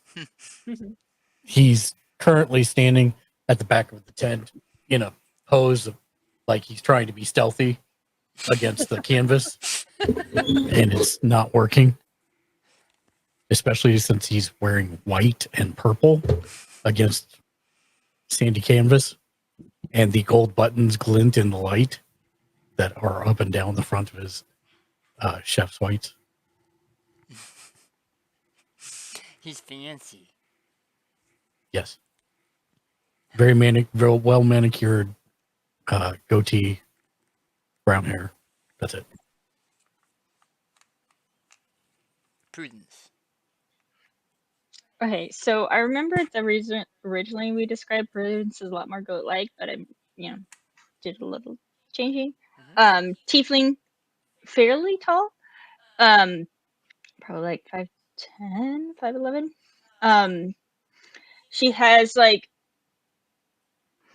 what would be fairly fair skin, but she's out in the sun a lot, so it's tan and sun damage, sandy blonde hair. Her horns kind of curve like we described before, kind of like ram's horns, and then she does have cloven hooves for feet, Okay. and wearing whatever hospital gown they gave us, and I really want to find a place to change. So you could have been in clothes, the clothes you were in. They only removed things they thought would be uncomfortable. Okay, cool. Then I'm starting to get more uncomfortable clothes on. Okay. So that's what you see spread out around you that she seems to be indicating to, as you're kind of looking around, because you did ask who all should be with you. That's who all should be with you. I'll, as I indicate, everyone gets gestured to. I'll say, greetings, everyone. Interesting circumstances to meet. And I, give my name Silas and kind of look around, seeing if anyone wants to respond. Nope. she kind of chuckles to herself, and she says, "I'm Speaker Shole." Is that you with a question, or is that you hiding at the back of the tent? Me hiding at the back of the tent. She says, "I'm Speaker Shole, and like I was saying, I'm part of the speakers for the different districts, speakers for the ancestors, and I think one of the things we can do is try to eat some food before the 11th hour. Because, yes. So I'm gonna walk up and hand her the letter. Thank you. So this is you can get this to somebody. Speaker, it's nice to meet you. My name's Ovida. And Okay. when I say the name, my ears twitch first the right one and then the left one, as I'm lying. Okay. She says, nice to meet you, Ovida. And she takes the letter and tucks it into her robes. Does it say on it, like she would have looked, does it say on it who it's supposed to go to? It says to Mom. Okay. I'm sure that would be real easy. Yeah. She tucks it into her robes and says, why don't you please come with me, if you feel like it. We'll get you some food and get you prepared because this next bit might shock you. And she turns and starts walking out into the wide expanses of the Radiant Citadel. I'll follow along. Wait. The I'm gonna next go with part you. is supposed to shock us? Hard cut. We cut to you y'all walking or flying down the thoroughfare of this area of the Radiant Citadel. And where are you? That and that. As you're walking around the wide expanse, she's mentioning storefronts or housing areas. She's mentioning what the Council of Whispers is. It's essentially a group of people known for getting into tight places and finding out secrets, right? From all over the Empire, not the Empire, the community. Yeah, and you're definitely not dead. Yeah. Not the Empire, and you're definitely not dead. I mean, you're not dead because you're alive. Right. Outside of. So, it's a strange image, even if it wasn't standing next to the skyscraper sized diamond, right? Outside of the land that you see, there's about half a mile of empty space, and then a huge storm, like a cyclone, moving around the diamond and around the Radiant Citadel, almost as if you are the center of the storm. Up above, where the top of the diamond points, you can see a small pinpoint of light, but other than that, it's just storm spinning around you. Her voice, as she's talking, slowly begins to drown out and become a humming noise. And you all start getting pain in your behind your eyes. Where are you? Your Discord. Boom. Pain behind your eyes as flat. Yes. I just want to say Keck is definitely in the very back of the group, trying to hunch down and pull the cloak around him to kind of hide, because he feels very vulnerable because there's no one else like him here. So you're not wrong, and the majority of the people that you're passing are all matter of different shade and creed of human. There are a handful of the other expected fantasy races, a handful of elves, a handful of dwarves, a couple orcs, but the majority, by a vast number, are humans. You see that many of them are dressed in different types of styles of clothing, different types and textures of clothing, but as you're walking, you also see that the buildings are made of a bunch of different styles. So it's almost like a house you would expect in Venice next to a commune house that you might find both made out of and in the style of things in southern Africa, and then you see some brightly colored designs that you might see in like South America, and just different cultures right next to each other, and almost like these buildings have grown together over time and have been kept up. Earlier she had said that they refound the Radiant Citadel at a couple hundred years ago and have been bringing it back to life and repopulating it. But she hasn't went back and explained that very much. But you're definitely seeing a bunch of different cultures kind of mashed together in one community. Your pain behind your eyes. So as she was walking, as all of you were walking, and you start to get this really bad headache and pain behind your eyes, and your vision is starting to brighten up, and the auroral diamond is starting to go brightly brilliant next to you as you're walking, and you all fall to one knee as visions, one after another, after another, after another, after another, start hitting you, and you're seeing in flashes all of the background stories of all of the other players, one right after another after another. And you are feeling things from their perspective, but you're not getting the context. So you're feeling some of the things that they felt, you're seeing some of the things they saw, but you're not getting the context of it, and you're not getting the full story. So you feel like there are definitely some areas that are crossover that you can understand, but there's so much more you don't understand and you can't place, both because you are different species you are different cultures, and you have no idea who any of these people are. But you also kind of do.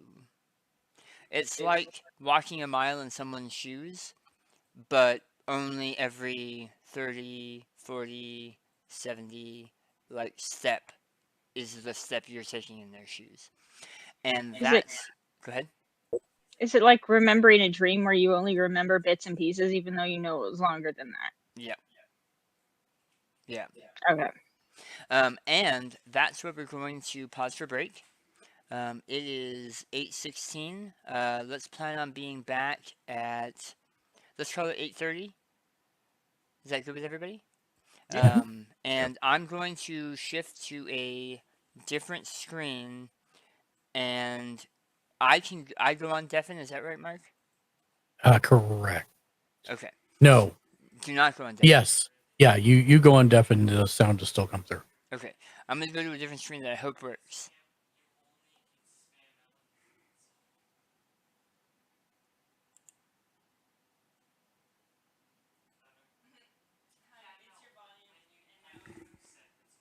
Don't deafen or do deafen? Okay.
Califia, playing God.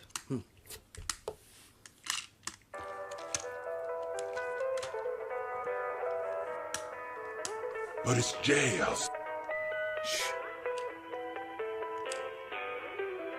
I want random notes. No jazz, no random notes. I just want to learn this riff, okay?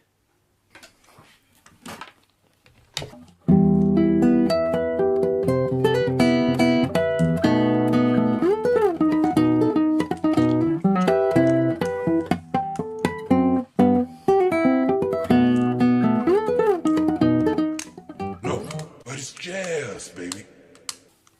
Want to come swing with me? Jazz?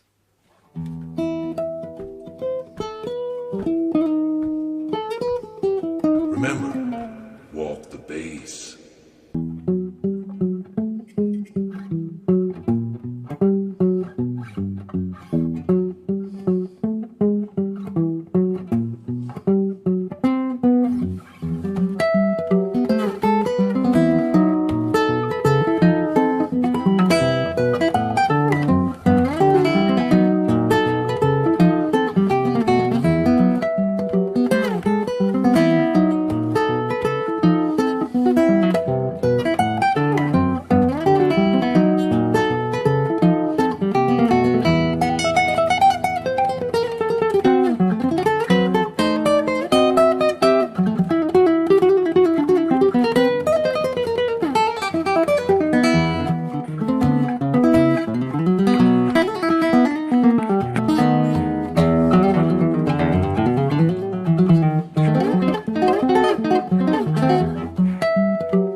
Tall and thin, young and lovely, the girl from Ipanema goes walking, and when she passes each one, she passes no song. When she moves, she's like a samba that swings so cool, swings so gentle, that when she passes each one, she passes go song.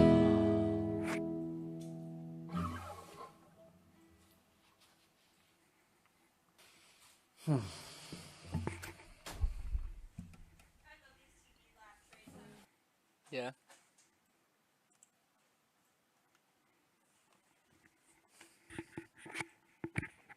Hey, welcome back. Hello. Hello. Okay. So each of you receives these images from the backstories of the other players. Not enough that you understand them from top to bottom, but you get this shock of how much overlap there is between your variable stories, especially with the large number of differences you can see just standing around you right now, as all of you are pushing yourselves up from the ground. The wave-like crashing of sound slowly ebbs away, and you see a concerned speaker Shole helping some of you up off the ground, like back to standing. And how do you spell her name? Sholeh.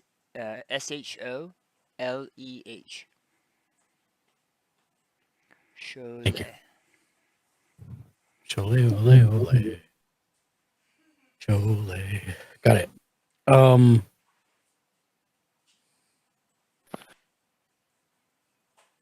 Is the fairy on the ground?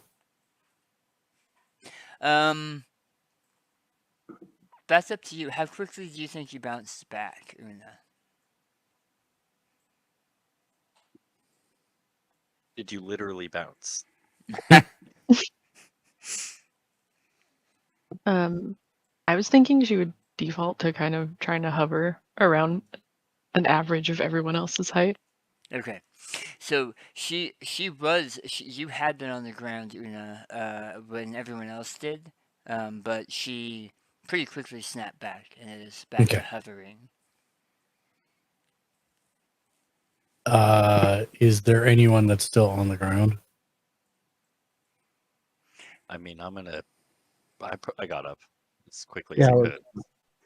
Yeah, that's undignified. Yeah. Yeah, I think Kick is used to an onslaught of different like telepathic images coming in, so he's probably up pretty quick.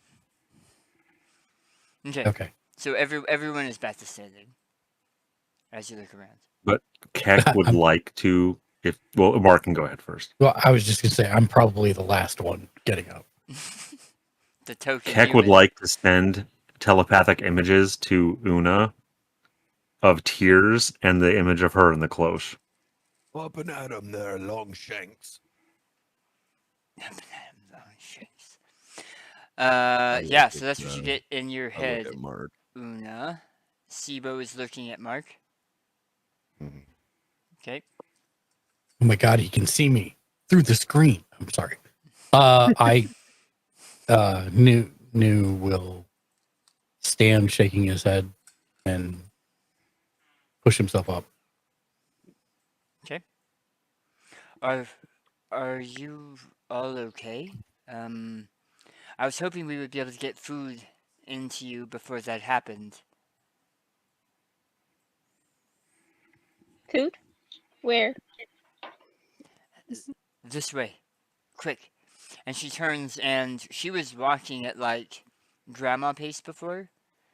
Like some of you were having to take slow steps to not outpace her, but she picks up the speed quite a bit. It was obvious that she was walking slow for you, and she is at that pace where it's very nearly jogging by the time she gets to a small outdoor restaurant just down the walkway to the left. She seats you guys at these. It's like a half barrel, half chair, but it's fairly soft and cushioned. And then takes one of the cushions off of one of the chairs from a table a little bit further away and sets it at the edge of the table for Una, and then disappears into the shop where the food is and brings out something that smells like it has a lot of seasonings in it, but they've all kind of mingled together, like vegetarian stew curry mixture, and it's in small brown bowls, and she slides them out on the table and then disappears and comes back with small glasses that maybe have, I mean, they look like wine glasses without the stem, so they're about the size of a shot glass, but it smells like wine, some type of very fruity wine, as well as a mug of water. And she places it in front of everyone, including you, Silas, because she doesn't know if you eat or not. Keck would like to send an image of bone knives cutting and an elf. To who? To whoever brought the food out. Oh yeah, so Shola is bringing you the food herself. You're sure Okay. there's a chef here somewhere, and there are a handful of other customers that are eating, and there's a waitress helping them. But it appears that this speaker is the one that's been serving you. She stops, looking confused as your messages come in. Do you? And she walks up closer to you and whispers, and she thinks she's whispering quiet enough that just you can hear it, but everyone can hear it because it's a small table. Do you eat elves? And I nod my head. Is that an option? At that point, I actually turn and look at Keck and give him a toothy grin. At least we share something in common, at least occasionally.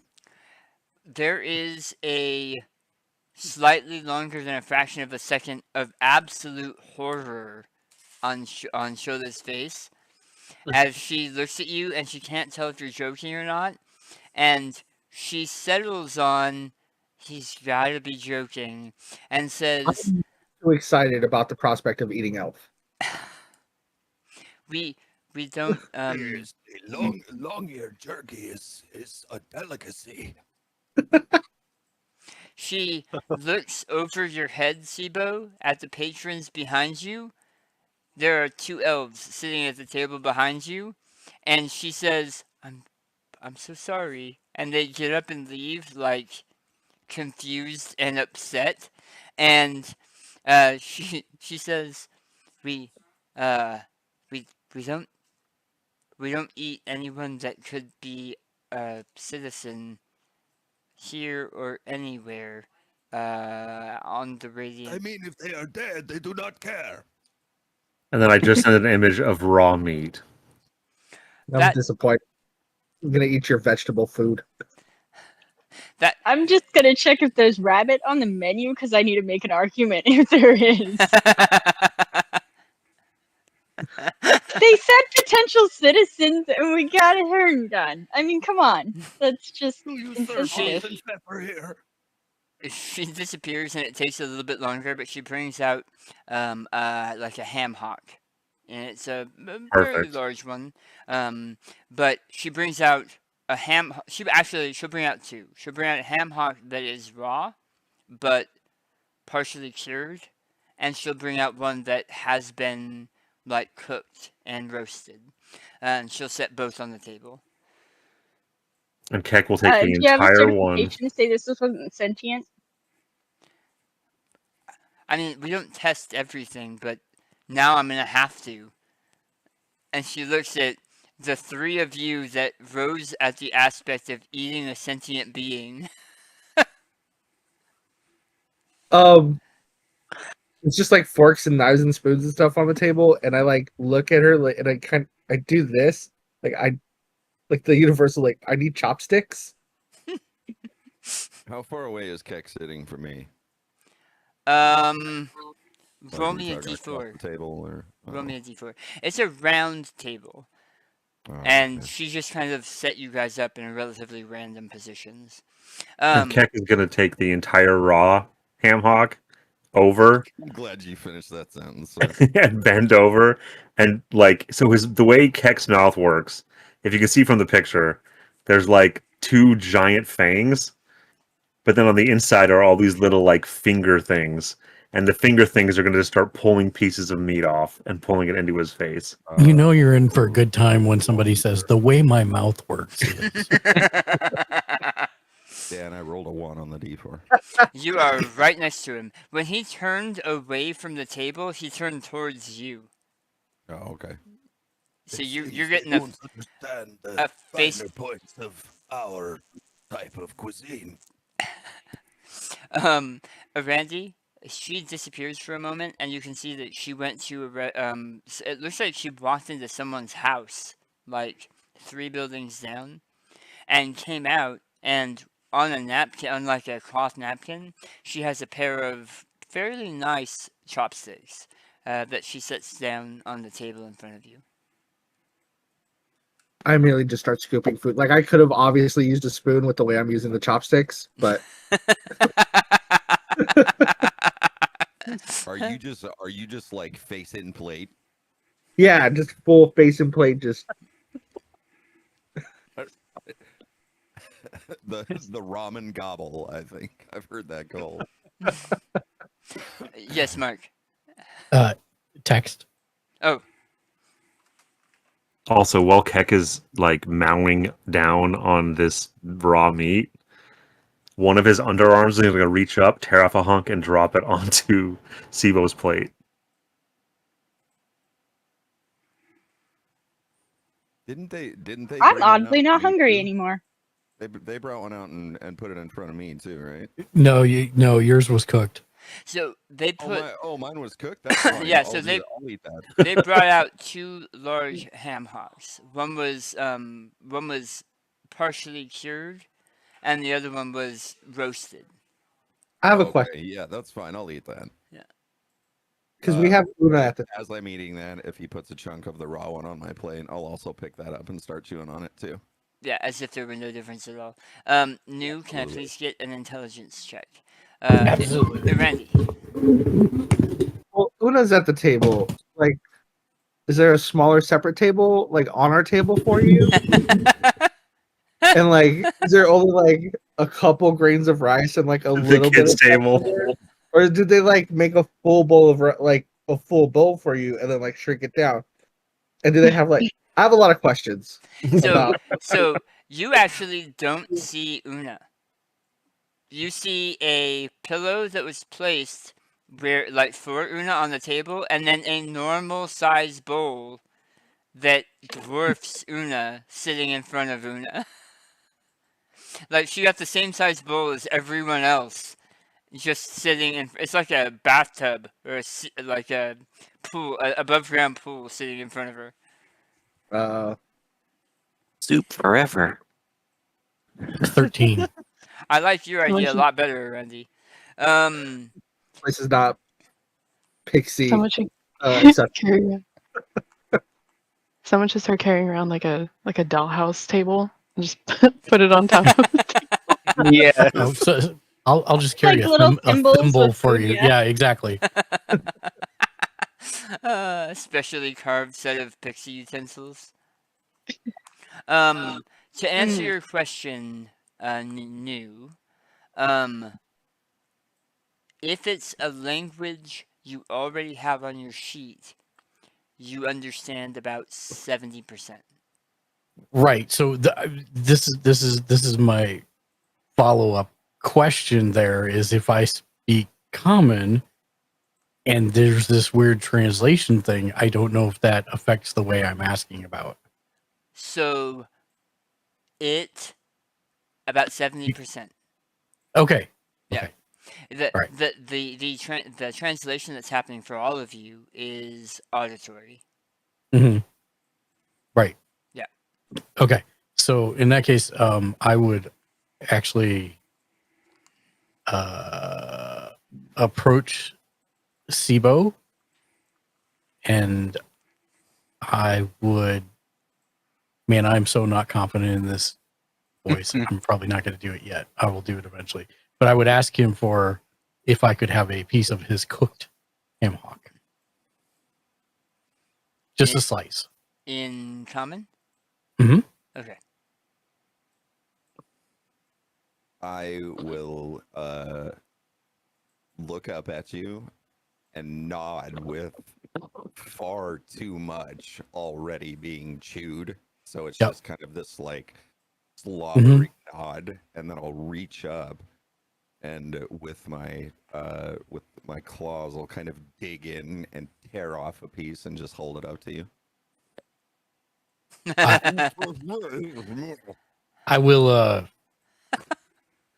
flourish a knife and make a motion, and I have already sliced off a thin slice of the meat from wherever you did not grab. I'll just shrug and cram that piece in my mouth too. Perfect. That's where I thought it was going anyways. And then I will go back and I will try it and the soup. Okay. The food is really good. For some of you, it's similar to what you've had before. Can the person that just asked that give me a roll, please? Yes. Oh, was that me? It was not you. Yeah. Okay. What was that? Okay. The food is good. It's reminiscent of some of the meals that you've had in the past. Keck, would you please give me a perception check? And or actually, I have that, don't I? I have that. Never mind. I just have to find it. I need a better way to do this. I have a thing. You Oh, are passive is 13. yeah. You dig into your ham hock, and as you kind of look over your shoulder back at the table, it seems that everyone is enjoying their bowl of curry stew, including yours, which Their is root not water? in front of you anymore. No.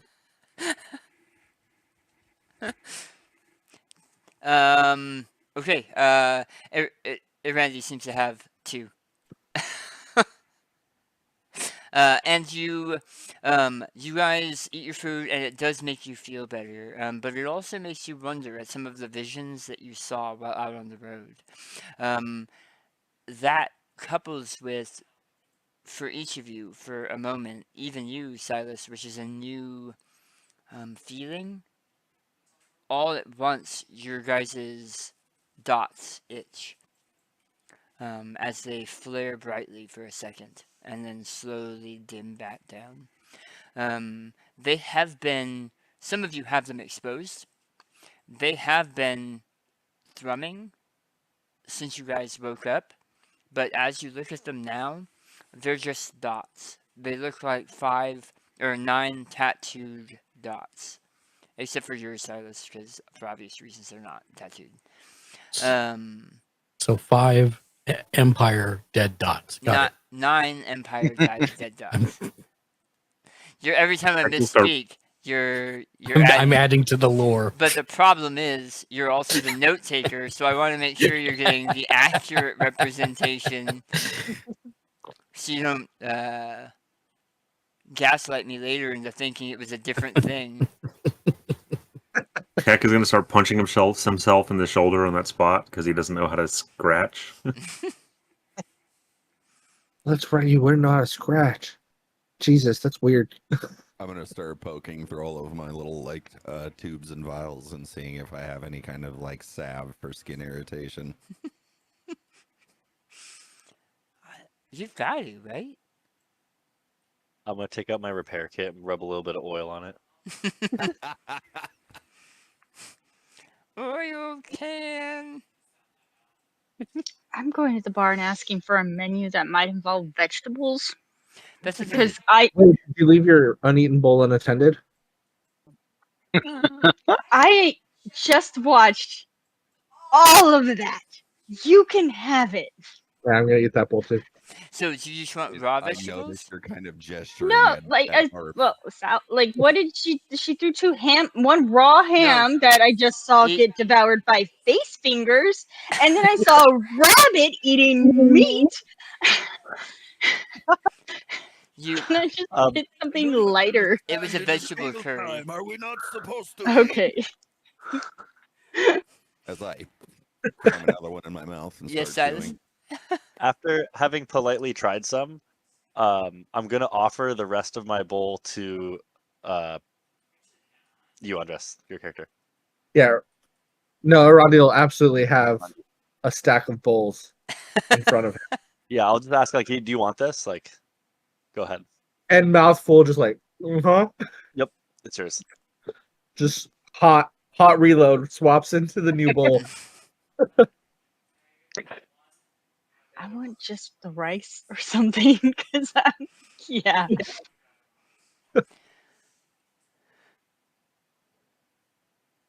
Mark is that. No, he's just very, very still.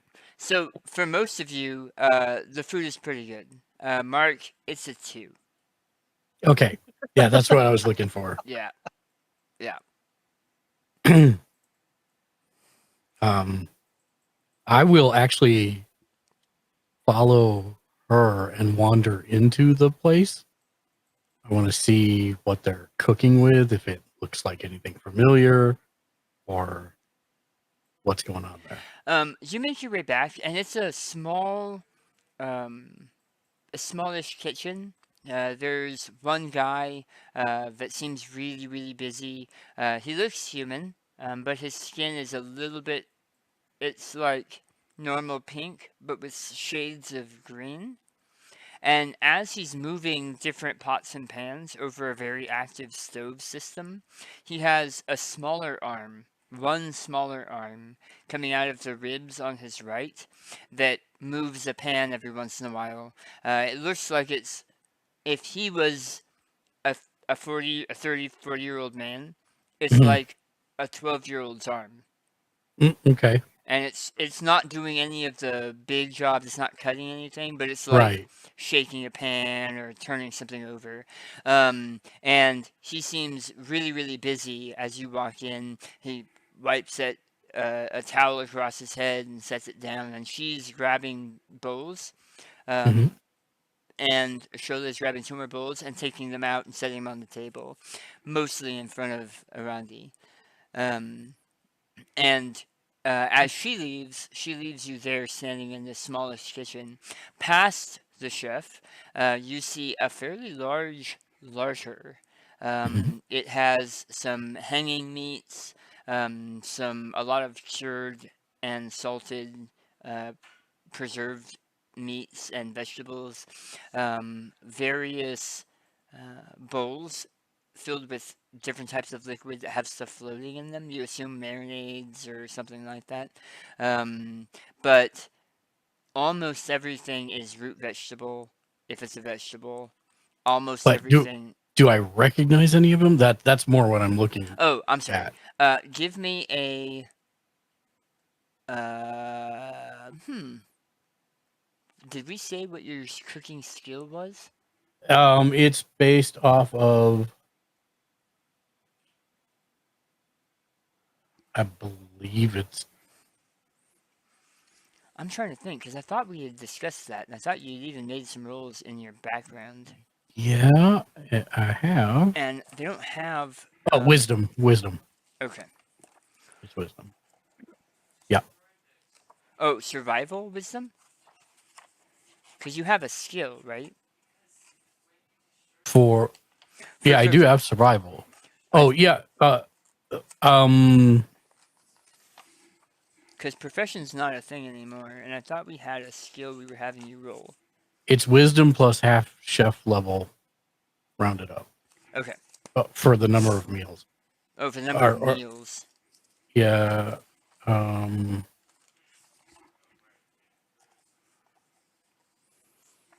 Do you have what are your 2 saving throws that you have bonuses for?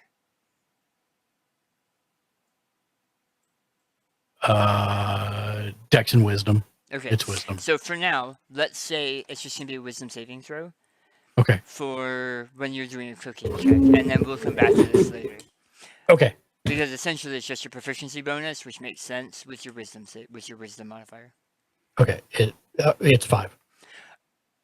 You rolled a 5, or No, +5? it is +5. Okay. I thought you asked what is your. I'm sorry. Yeah, I asked that so you could roll. Yeah, I rolled a 4, so 9 total. You see, when you're looking at these root vegetables, most of them have already been prepared, but they look like family members of vegetables you would recognize. Okay. So that is probably a type of potato. That's probably a type of turnip. That's probably a carrot of some sort, or radish of some type. The things hanging from the ceiling, most of them look like chickens or ducks, some kind of bird. And then you see a handful of what you realize now are not ham hocks. Okay. They have a bird's foot type thing on the end of it. A talon. Like a talon foot at the end of it. And you see a couple of them hanging that have fur. Like a talon foot and fur. So they're not bird that you would Beef or recognize. pig. Yeah. Okay. That's fine. Yeah. And the ham hocks that obviously had the foot cut off and were skinned and treated. But Right. You see they're definitely not ham hocks. Do I see a cold storage near the larder or in the larder? This is the cold storage. Oh, it is. Yeah. So do I see anything equivalent to butter and or flour? Give me 1 second. Actually, roll me 2 d20s. And one is going to be for butter and one's going to be for flour. Butter is an 8 and flour is a 15. He has flour. He has something that smells like butter, but it doesn't look like butter. I'm going to start trying to make a roux, and then start chopping up the vegetables and incorporate that into it after a little bit. With, I'm going to see if I can help this poor man's curry. without talking to him first. Yep, he's busy. Roll me a persuasion check as you just walk into this stranger's kitchen and start handling his stuff. Well, I'm using my equipment to do it, so I'm not grabbing his knives or anything like that. No, and if you he just says walked into a stranger's kitchen with knives. yeah, if he says anything, I'll just Okay. be like, mercy.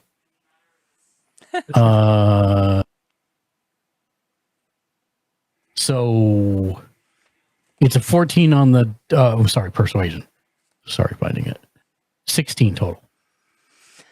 He looks at you confused and upset at first, but then you start grabbing things with intent and knowledge, and his confusion becomes something of interest and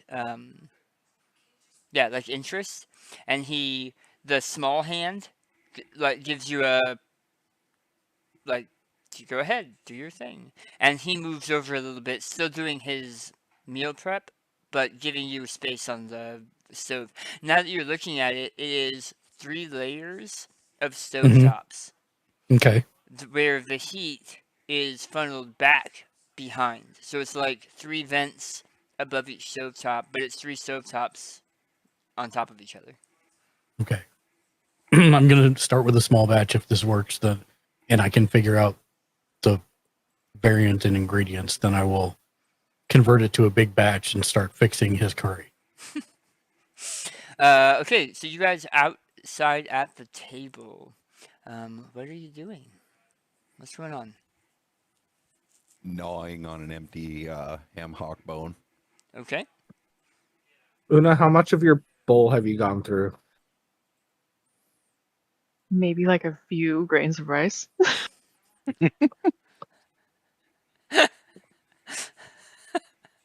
So you don't have to do an insight check, but I'm definitely eyeing your bowl next. You are welcome to have the rest. Yeah, I take it. Heck is going to take the remains of his bone and drop it on Nuri's plate. Okay. He's not there. It's an empty space. I know. Okay. But I saw him take the meat from Oh, yeah. the little goblin flesh bag, and so I figured maybe he wants the bone. I have one quick out of character aside. Yeah. Teal X Soul is in chat, aka Travis. And he says hi to Megan, Tyler.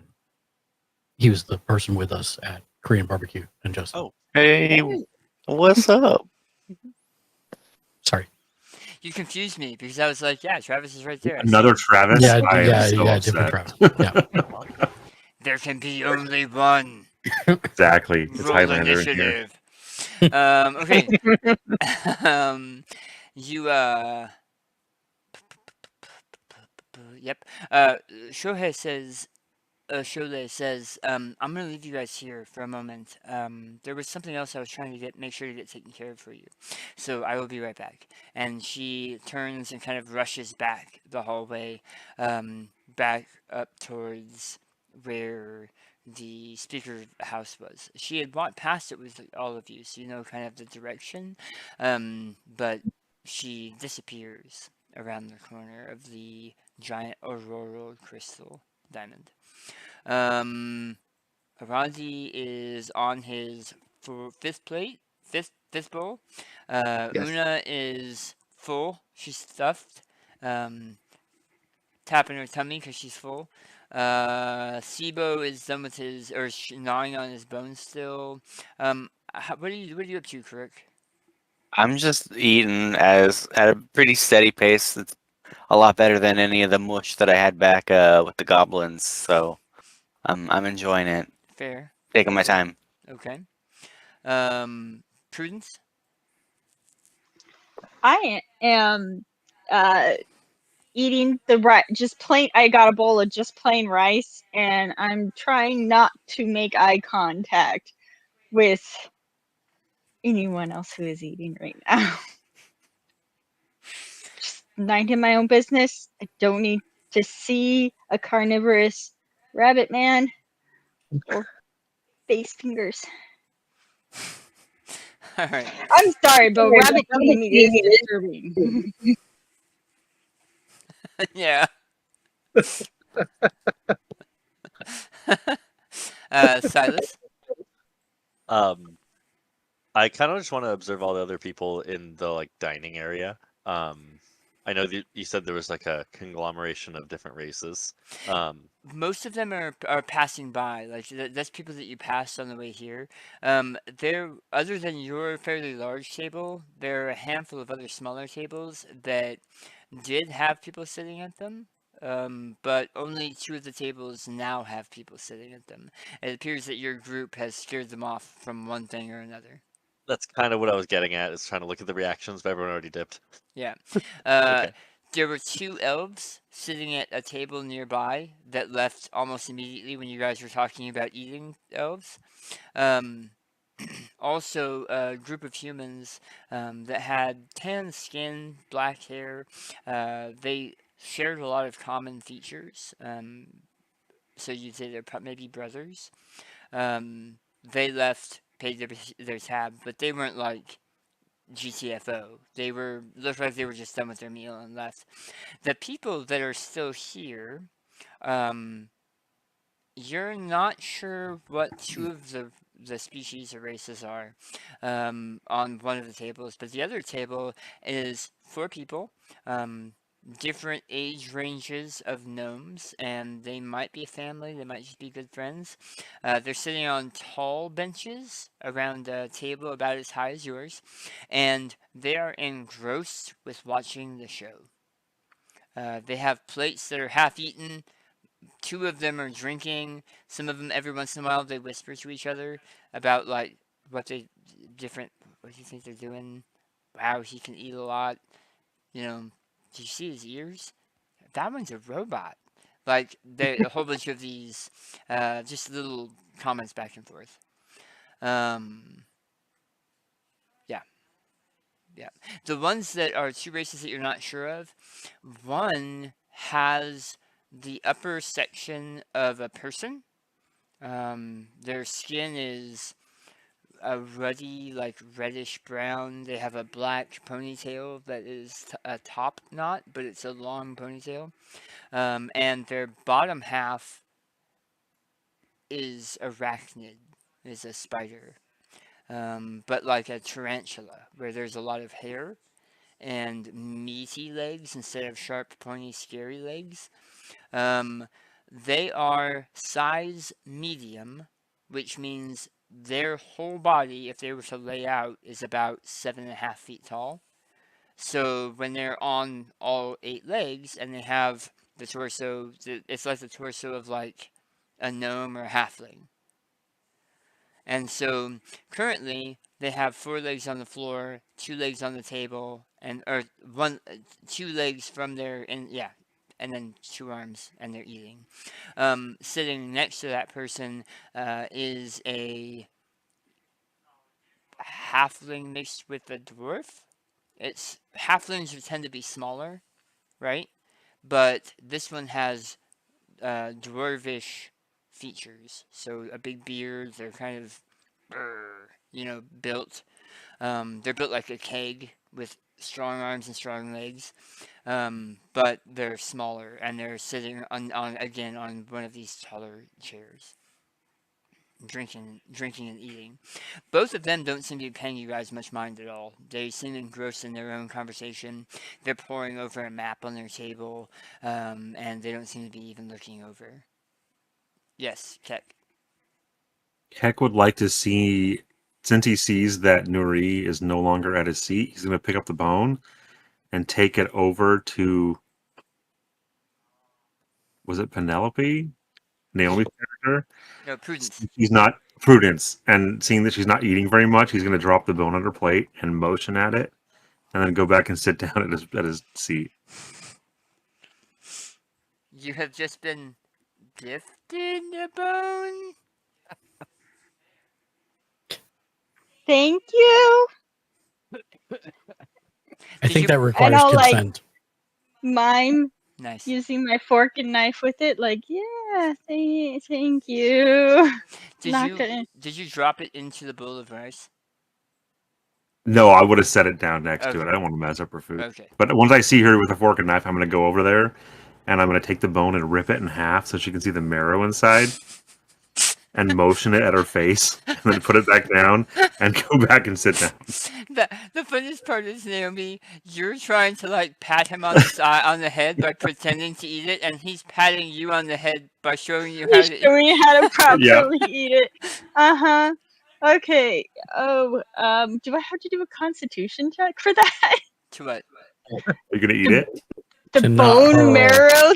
Yeah, to not hurl with the bone being The bone marrow is like broken the best part. Uh-huh. Uh-huh. I'm just so full. Hmm.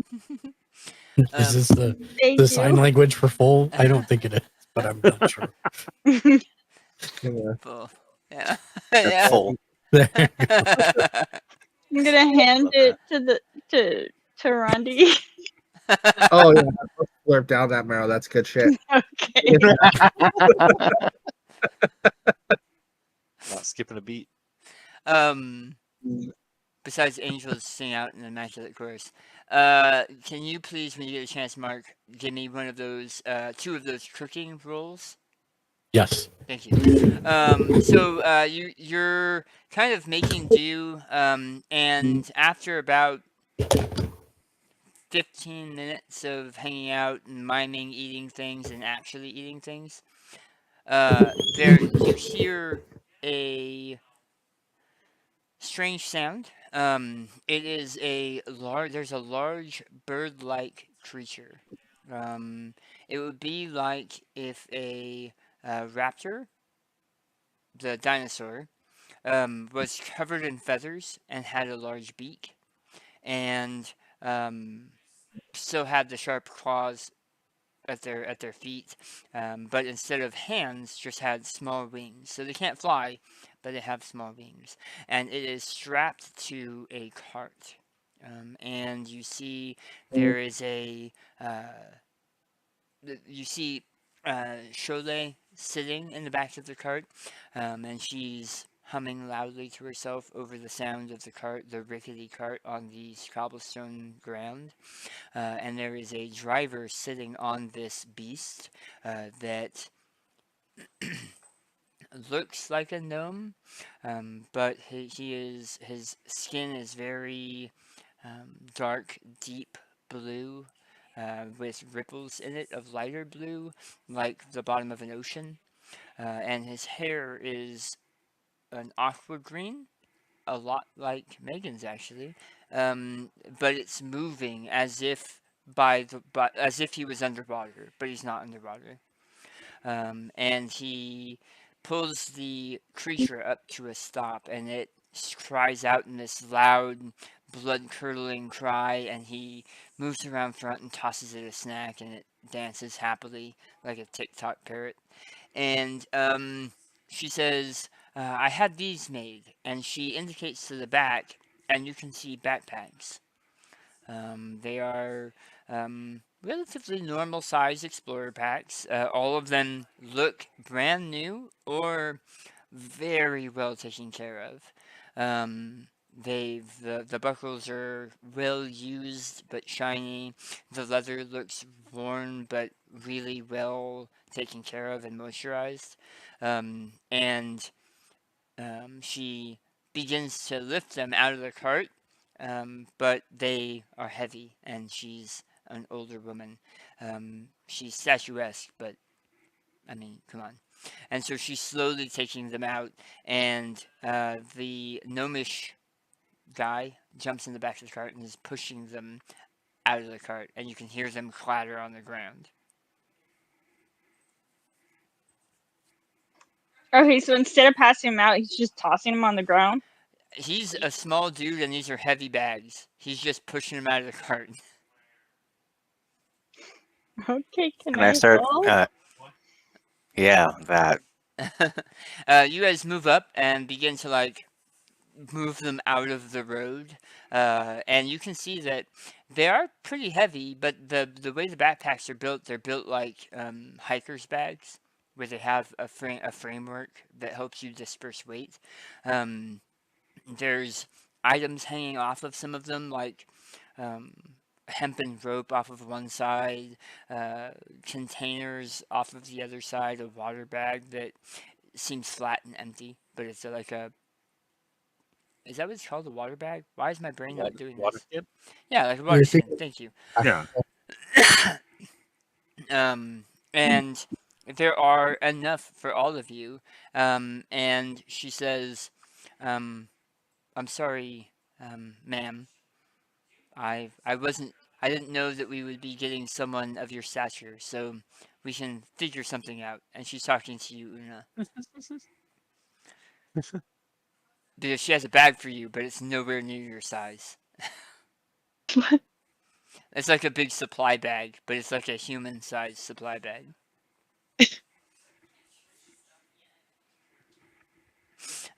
Is someone else gonna have to carry things I'll, for me I'll now? walk over and point at the bag, and her bag, and point at me, and then like kind of just stare at her until she responds.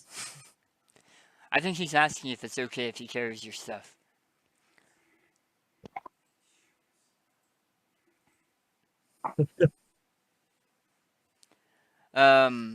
Mark, what were your rolls?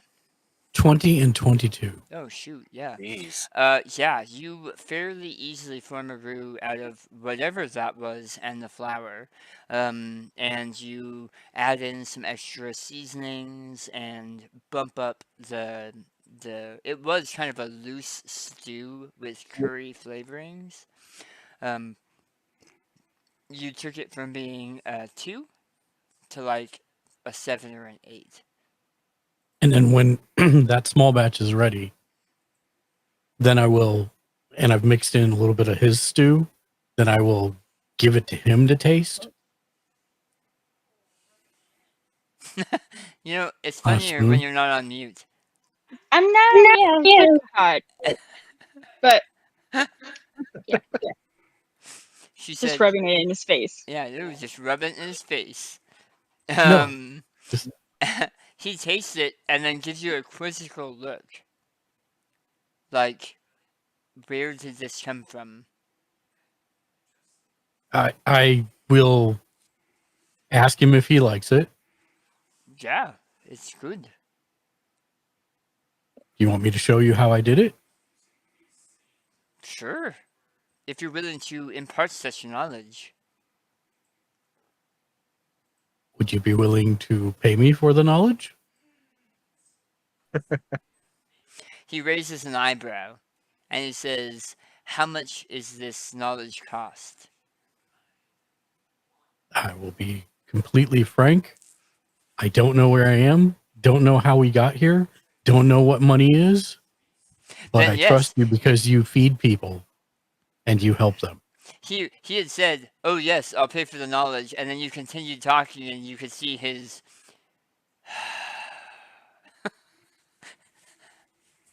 That's why I kept talking. Yeah. He says, "We'll make a fair deal." Yes. I show him how to do it Okay. with his ingredients. So give me another 2 rolls, please. 20 and 15. Okay.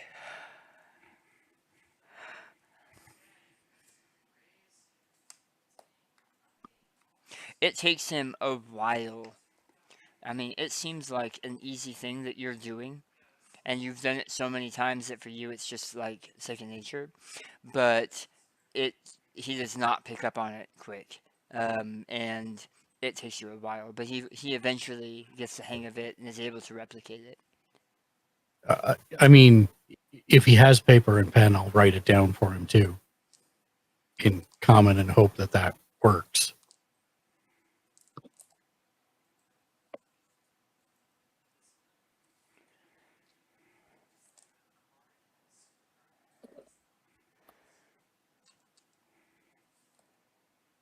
Okay. He nods in thanks, and he'll take your written scratches that are in another language that he doesn't read, and I'm trying here. and all in all, you'll end up with 12 gold, Okay. 8 silver, Okay. and 6 copper, which is essentially the money he's made this week. Okay.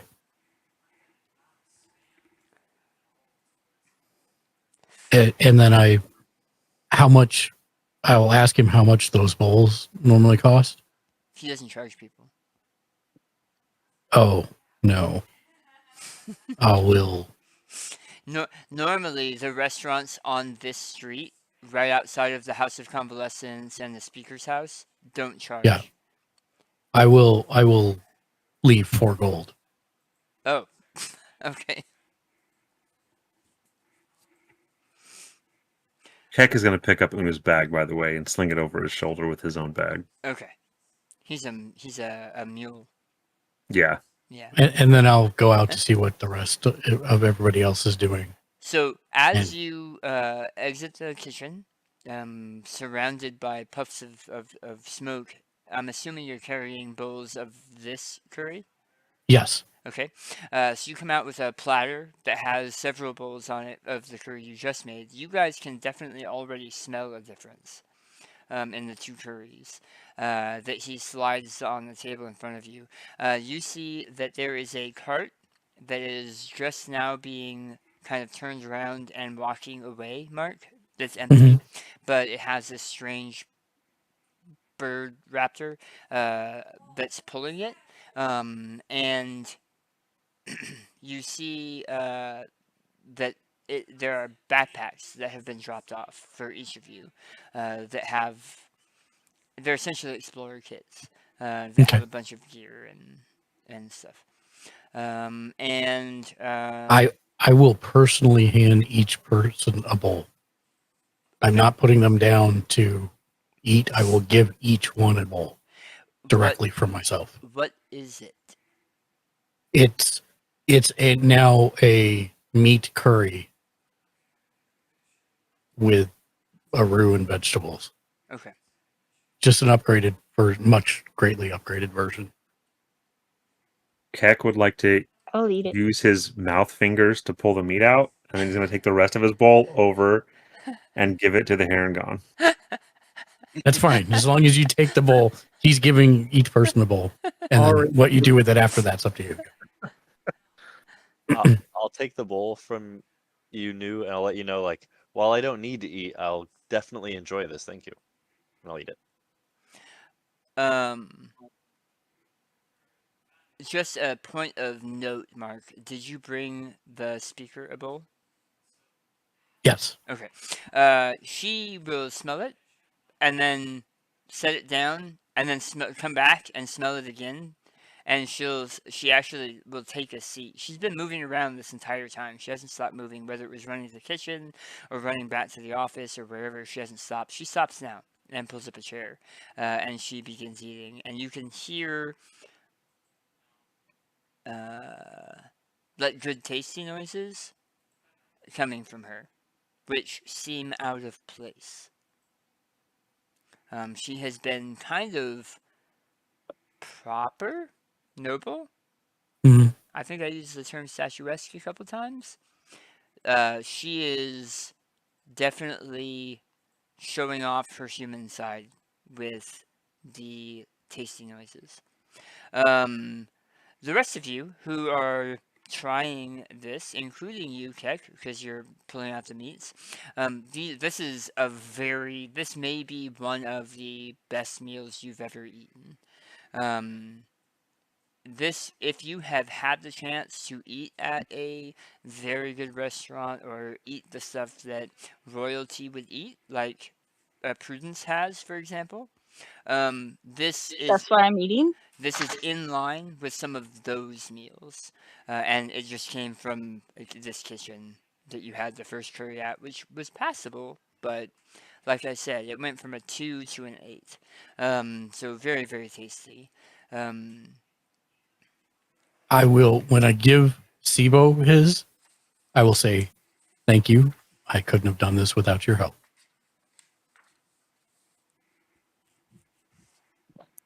As I'm chewing on my hawk bone, I will look down at it and look up at Mark. What is your character name again? Just say new. New. I would look up at New and then kind of back down at the curry, and I'll take my bone and kind of swill it around in the bowl, and then pick up the bowl and start just drinking it. It's super tasty. And before long, the bowls are empty. You go ahead. A few seconds after I swallow the entire contents of the bowl, I let out an absolutely ripping belch.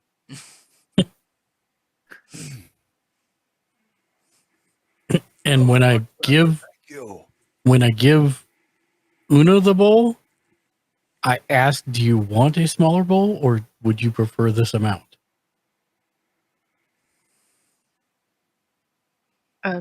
She'll just probably eat a few more pieces of it and then try to give the rest away, I guess. Fair enough. I like seeing Una putting the entirety of her weight behind the bowl, trying to push the bowl across the table. I have also remained rather curious about Una's like eating and everything too. It's not like I don't know. I'm just kind of in wonder at just the tiny. Yep.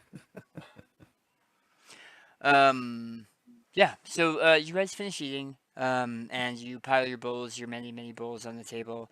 The chef comes out and greets you and thanks you for your patience and for your patronage, and hopes that you have a wonderful day in the Radiant Citadel. And you are more than welcome to come back if you ever feel like it. He'll always have spaces for you. And he says his name is Dick, and he is happy to meet you. And then he disappears back into the kitchen. Did you say his name was Dick? Yeah. Okay. Before he goes back, Keck goes over and puts one of his dominant hands on the shoulder of the chef and gives an image to the chef of a skull on a pike being planted and like in a battlefield, and then goes back and sits down.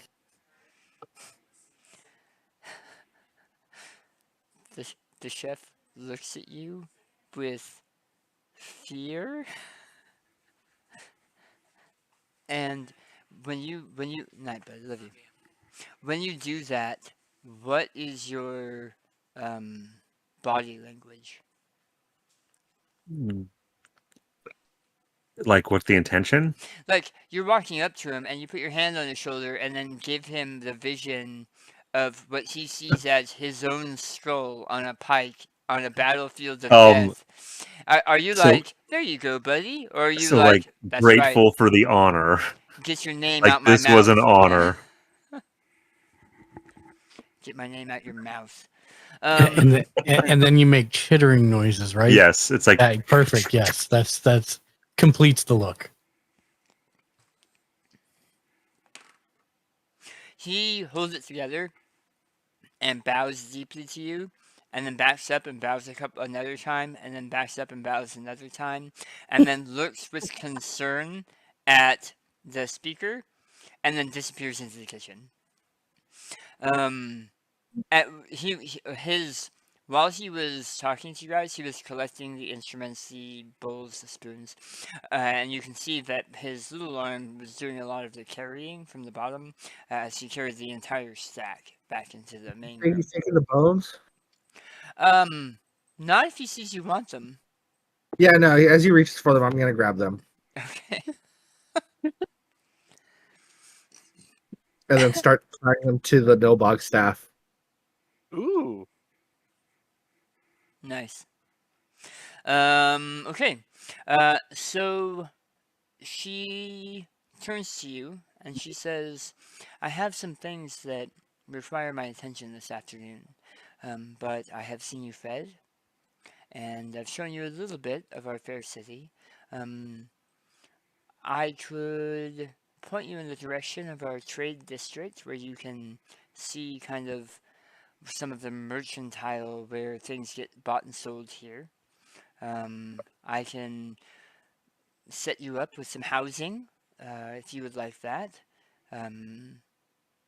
Any of the places like this, and she looks back over at the main kitchen, that are on these main roads, they'll make sure you are well fed. But And I pipe in for free. yes, yes. How do they make profit So and stay open? most of the people on this disc, and you remember that the Radiant Citadel has multiple discs. Most of the people on this disc are set up to support the ancestors and any new arrivals that we have. Most of the new arrivals that we have are coming from adversity or trying to escape or even just trying to make a new life for themselves here. So a lot of the houses here are built up and taken care of to be able to house people just coming in.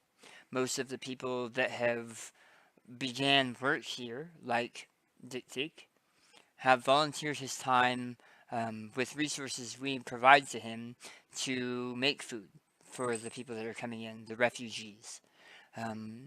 So And how many refugees do you get per month? I don't have that number off the top of my head, but Just a ballpark. maybe 20 to 30. But many we rehome. So people struggling in one area of one culture or country may do better in another, and so we try to find them better, safer lodgings or work, and so that's sometimes where some of those missions I was talking about earlier for the heroes, where they come from. Is there a chef's guild or cooking guild here?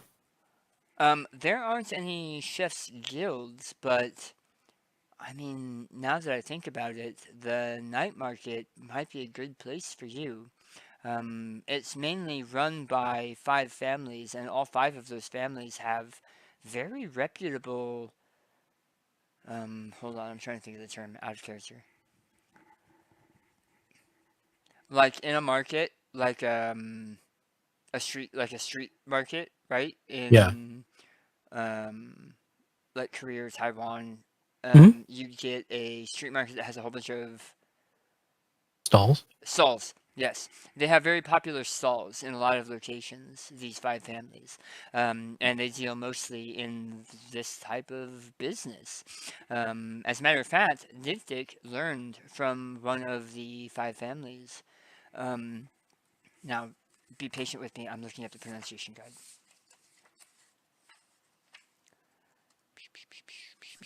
Because I printed it out, and then guess where I left it? At work. At work? At work. Printing is always easier at work. So is leaving it because you forgot it there. Yes. For the record, I would never leave or print something at work that had to do with Right. this. Right. It's it's in Sabsunko. Sabfunco? Sab sung, like I sung the song. Okay. Ko, Koh. Okay, got it. Sabsunco. And that's a providence that can be accessed through the traveling stones, and they The have. what now? Remember how I said that this place was like the apple? Well, there are ways to get from the apple back to the seeds that are tied to this location. The 13 now cultures that are tied to the Radiant Citadel, we have ways to traverse back to those 13 areas. Why 13 now? So there used to be more. The Radiant Citadel was once a flourishing, populated miasma of culture from a bunch of different locations, and from our countries, the 14 different countries, and we lost it, and none of us know how we lost it or why we lost it. But a couple centuries ago, we found it again, and so since then we've been able to reactivate the traveling stones and get connections back to those cultures. But one of them is lost. The 14th is lost. And so we try our best with what we can, trying to bring people in from those 13 cultures and remeld them into the Radiant Citadel that once was. Yep. One quick question before I understand you have to go. How does money work here? So is 8 gold a lot? Is 8 gold a little?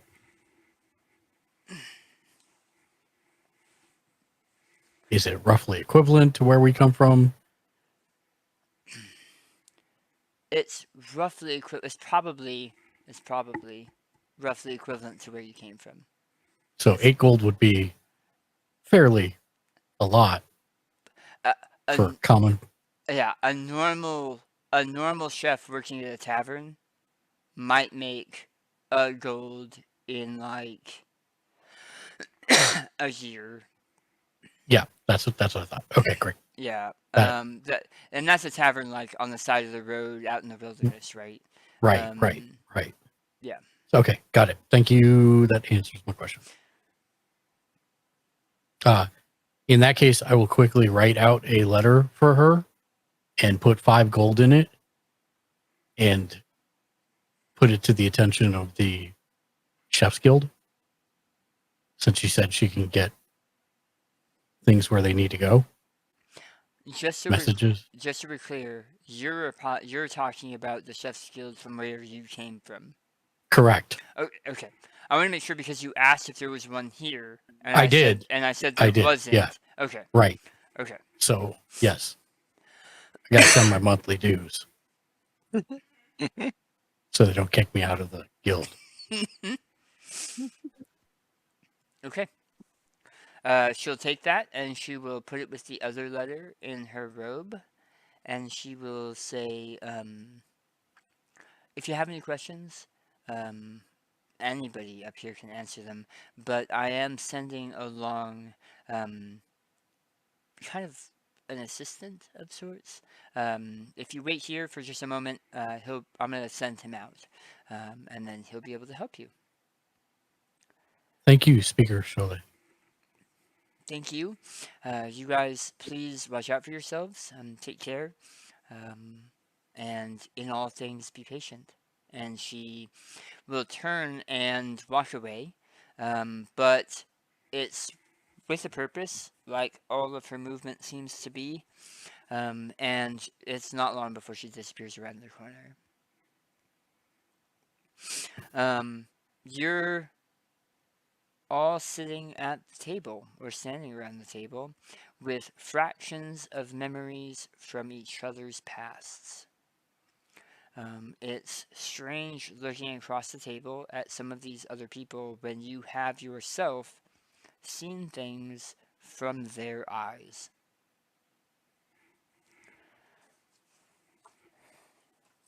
I'm going to go on mute for just 1 second because we got raided.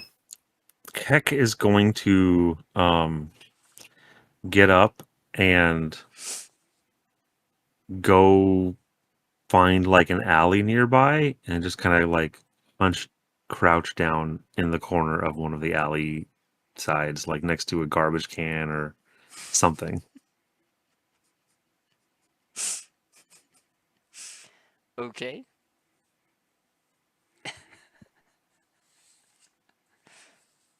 Too much open space. Yeah. Yeah. I thought you were gonna go over there and throw up or something. I wonder if he goes on Like an mute. owl pellet. Nice. He drops a keck pellet.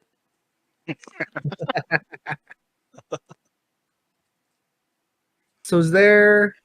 We're waiting for the assistant, right? Yeah. If you want to. Yeah, I don't know what else to do here. I'm gonna wait for the assistant. I'm gonna start picking through the stuff I have in my pack. You can see it is seemingly a bunch of random stuff. You've never been handed an explorer's pack before, so it's a bunch of stuff that you're not even sure what half of it does. But it's the normal things an adventurer would usually get out of character. And Okay. I'm going to get you guys a list, but it's essentially an adventurer's kit that has adventurer's kit stuff. So when you give me the list, I'm gonna cross the things off that I leave behind that I think are useless. Right. And then I I'm don't know. and then Really, I'm I gonna don't know what they ask do. I'm gonna ask for that list of things you crossed off, and I'm gonna make sure you need the things that you left behind. That's why I'm giving you the list. Why didn't he take a wine skin or water skin? It's an empty bag. I'm gonna start, and then I'll as I'm going through stuff, I'll start rolling the coin through my fingers. The no bob coin. Which is a coin, a golden coin with a smiley face that's a slightly larger than usual, right? Uh-huh. Okay. Not a smiley face, it's just a line. Oh, just a line? Okay. Line. Oh, okay. Sweet. Looking around, you guys notice that there are, I mean, up and down the road, which is a curved road, right? You can see a spout. It looks like what you as humans right now, what you folks might think of as a really interestingly created water fountain. It's not like a tech, right? But there is a thing that looks like a seashell coming out of a building that has a water spout coming out of it with a knob that you can turn for water to come out. And you see one there, and you see one down that way. So just within view, you see two water spouts, and you know they're water spouts because as you're sitting and waiting, you see people come up and turn it. Water comes out and fills their cup or their water skin, and then they turn it off and leave. And so it's interesting. Some of the things that they take for granted, that you have had to search for, just in this small area, and you're not sure if it's just abundance of resources, or if maybe the original purpose of the Radiant Citadel was different than what you have been told so far. After about 20 minutes, there is a small hushed whisper behind you, and you see that the other people who had been here in this restaurant are no longer here. At some point, while you guys were talking and figuring things out, they donated money, and they left. And the whisper is coming from a tabletop behind you, and as you turn to look, you see a strange half monkey, half chameleon type creature, with a wide grin on his face, a friendly grin on his face. He's wearing a vest that is bright blue, like sky bright blue, and a small hat that is like a small black fez with a golden rope coming off of it. And he says, I was told to help you if possible. Upon closer inspection, you see he's wearing jewelry and shoes.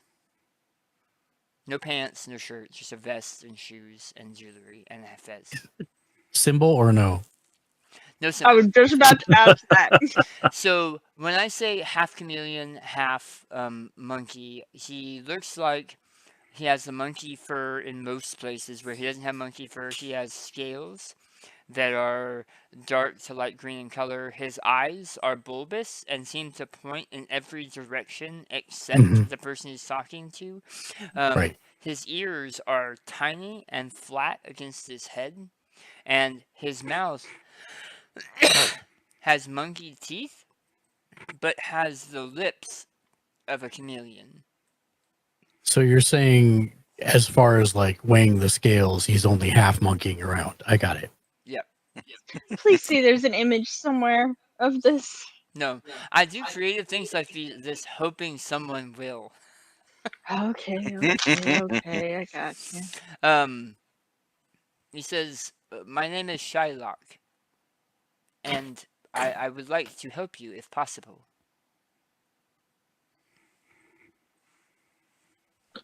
And he's looking at you expectantly. He is about the size of a house cat. Oh, Cool. Housing was mentioned. Like, where's that? Or I'm sure these guys have other things to talk about too, but I'd like a bed. So, a house has been set aside, but as we do not know the nature or capability of how you sleep or how much space you need to sleep or who you're familiar enough to be sleeping in the same building as, we have set up 2 houses.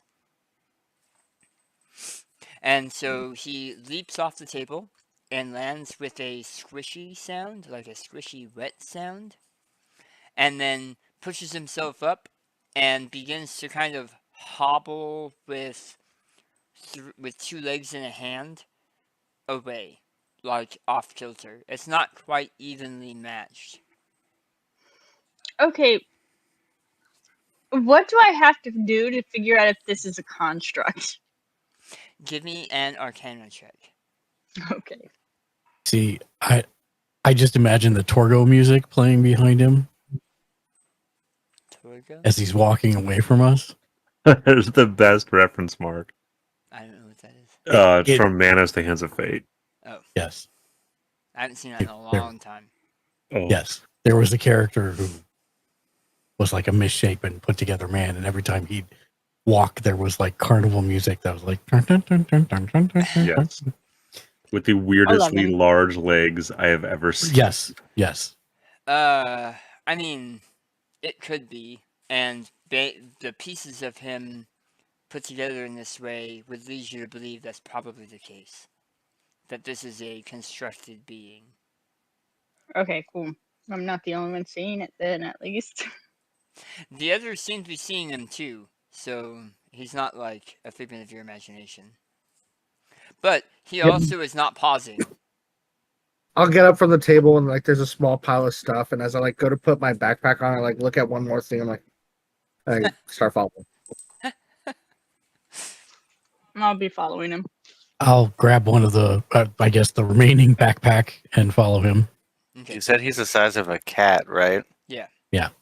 Can I pick him up? Probably Be like, grab my backpack. Yeah. Picking him up? yeah. He's not even. Tell me where. He's not even that fast. So you reach No, exactly. a meaty paw down and wrap completely around him as you pick him up. And there's a quick as you pick him up, but it quickly subsides when he realizes you're not going to crush him. And Got you, boss. yeah, Tell me where we're going. he has chameleon hands. So you know how they do that thing where 2 fingers are this way and 2 fingers are that way? hmm And he points with his whole hand and all 4 fingers down the road. And as you're making your way downtown, you pass. Now we're walking fast. Yeah. You sure are. Homebound.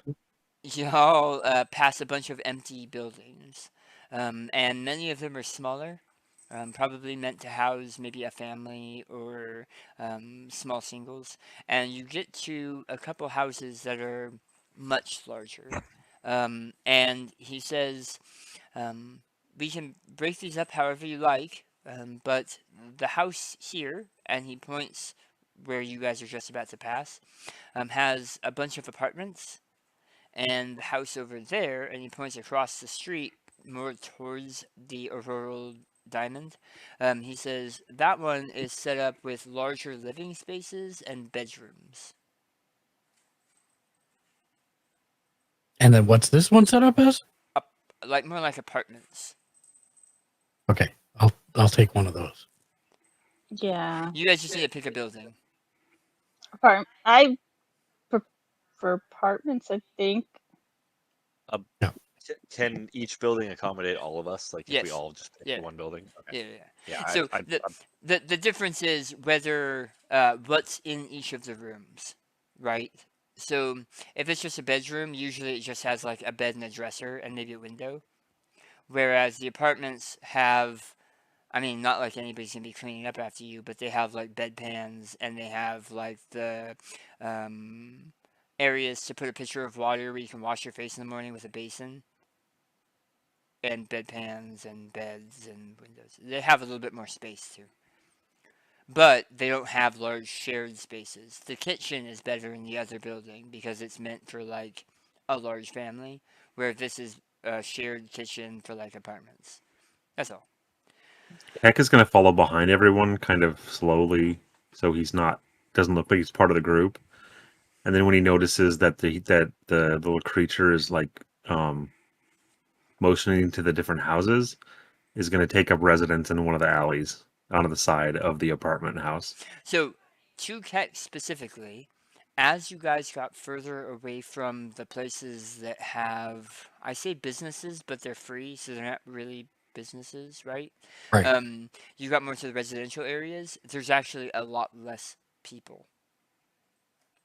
So even the houses here that are lived in, there aren't people like outside hanging out, right? You can see lights on inside, but nobody's outside checking out because it's starting to later in the day.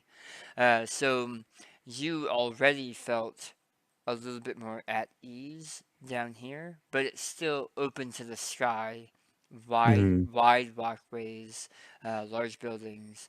So I totally get that, and you kind of move into a dark and shadowy walkway. As you look, you see that this walkway, were you to continue down, goes down to other thoroughfares and other alleyways between other buildings. So there's a lot of web-like structure between the buildings. Heck likes that. You said we share memories? So, is that you asking Daniel? Yeah, I'm asking Okay, you. Yeah. so you have flashes of memories from the point of view of those characters for everyone. Okay. Yeah. Cool. Cat. Like, if it's all right with you, like one of those memories that like you and I both share is growing up with like a lot of people around us. And like the feeling now of like we don't have that family unit around anymore makes us feel kind of lonely. Well, it's making me feel kind of lonely, right? But I kind of get that sense like you're missing like your podling set, right? So when I go into the hotel, like I guess we're all going into like the apartment ones. Mhm. So I'm gonna go in. I'm gonna open the window to the alley that you're in, and I'm gonna toss the bone attached to a string to try to lure you in. And you and me can share an apartment. A rabbit and a thri-kreen. Next week on Bosom Buddies. I just imagine the thri-kreen with a bra over its head. Tale of forbidden love. You eat elves and I eat elves too. Keck will follow the bone in through the window. And is there a bathroom in the apartment? So, there aren't bathrooms per se. We're going older times, so there are like bedpan things that you would use and then dump out. But you do see there is a room in the apartment building. I mean, let's just say there's room in the apartment building as a bathroom. Yeah, that's what it is. So does the bedroom itself have like a closet or a smaller space? Yes, So Keck will go in the closet and close the door behind him. you're bendering. Essentially, he needs his hive, like you know how like bees have the little like when they're born they have that Yeah. like honeycomb You have like spot. a drone cove. Yeah. Yes, he goes in there and closes the door. Please tell me that over time you will start to steal blankets and it becomes a cozy hive. As you walk by, I'm like, it'll be nice in here, and I pat you on the shoulder. And as I do, I'm going to give you Trickster God's blessing, so you'll have advantage on the next stealth check you make. Nice. Yeah, I remember that Bane. God, that only lasts a minute. Yeah. So the apartments, we're gonna say that there's a shared bathroom, and that's fine. And we're gonna say that it dumps out somewhere unknown because I don't need to look into that, and I don't need that detail. Magic. But there is a kitchen. The kitchen does have the same kind of spigot that was outside for running water. Though you're not sure where the running water comes from, you're on a disc of land attached to a giant diamond. I'm not asking. Yeah. The kitchen is reasonable for an apartment building. Each of the apartments has 1 to 2 beds, a closet, and a dresser, and I can't remember what they're called, but it's essentially a basin on top of a wooden pillar that you pour water into and wash your face or take a bath or whatever. Yeah, in the bathroom, the shared bathroom, there is a tub that you can bring water to, and a shared eating space, and that's it here. But yeah. And I assume that there's no supplies in the kitchen at all. There are meager supplies. Okay. But he is still, as far as I know, being grasped by the bugbear. But your assistant is still here. I'll let him go now that we're here. Run free, young boss. He drops to the ground in like a Igor type position, and then homunculuses his way across the floor and strangely leaps and climbs with squishy sounds up to the top of a cabinet on a far wall in the like eating room, and says, this is the one of the houses we've set up for you, which I'm glad that you chose this one. The other one's kind of crappy, but we'll if you need anything, we can kind of get you set up with additional items or whatever you might be missing. You can stay as long as you want. Most people find that they're more comfortable getting set up and used to the Radiant Citadel and then finding where they belong. So that's what we will be doing for you, is finding where you belong. I was told that you're heroes, and he has the 4 fingers. He says, heroes? I'm not sure what that means, but I was told to afford you every opportunity to excel. I don't know what that means either.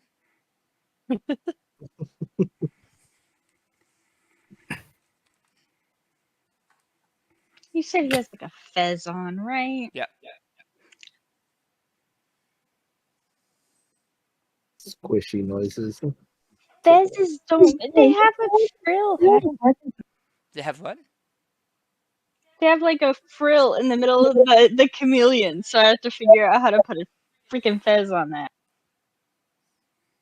And Naomi, the stage note that I wrote out in the Twitch chat is it should be Torgo mixed with Peter Lorre. I don't know who Peter Lorre is either. Ooh, the Oh, Mummy damn. Strikes. Oh yeah, yeah, very much so. Yep. Do you I have think you're on mute, Andres. No, that was so gross. do you have any questions? How do I get to the night market? Oh, yeah, that's a good one.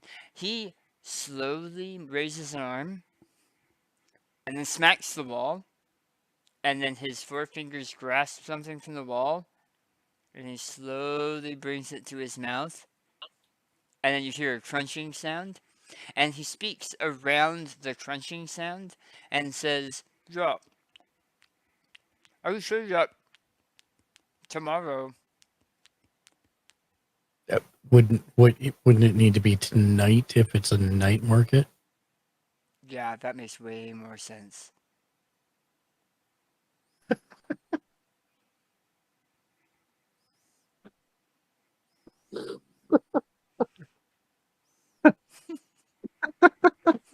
I know I originally wanted to be French, but now I'm wanting to be Gordon Ramsay to ask if you're taking the piss.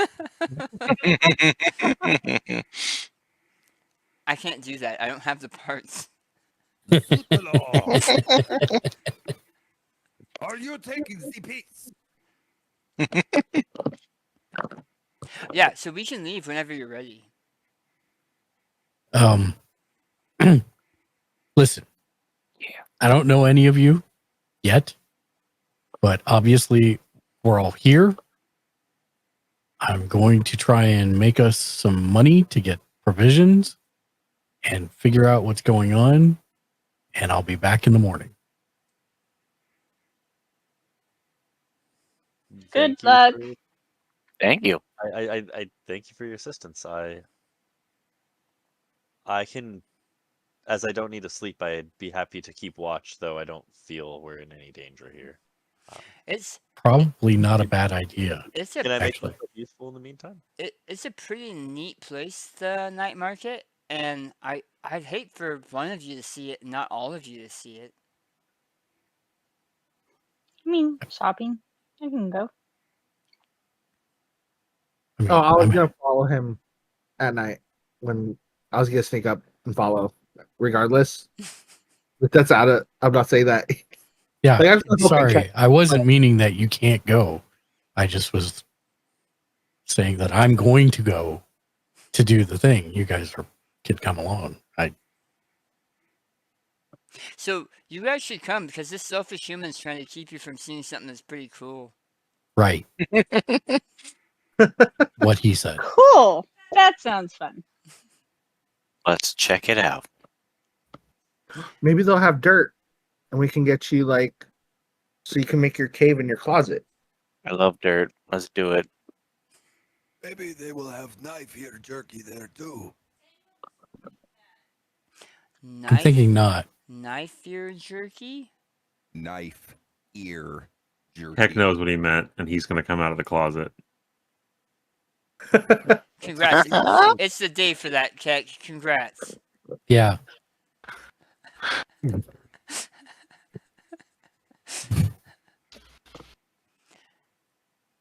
All right, so tonight's a better night for it. So let's do the night thing. Is this where we want to break? Yeah, Or- so we are. We're gonna break for Okay. tonight here. I have a credits roll, but I also wanted to go over some things really quick as you guys start prepping to head to the night market, which, by the way, is the beginning of everything that we're doing. That's why everybody needs to go. Yeah, sorry, I wasn't trying to split the No, party. I know you're good. You're good. Dang it, Marie. That is not a problem at all because you also didn't. Back in your closet, Keck. I love you guys. You're awesome. Thank you for being awesome. I am going to hit the big button and do the credit roll, and then Mark, you're going to do your thing, or should you want to say something first? No, we will be back tomorrow at 7 p.m. Pacific, 9 Central, 10 Eastern with Survival Tuesdays. It'll be some Once Human, so join us for that. Otherwise, thank you. Make sure you drink water. Until next time, as always, be excellent to each other. Of course, game on. Game on. Game on.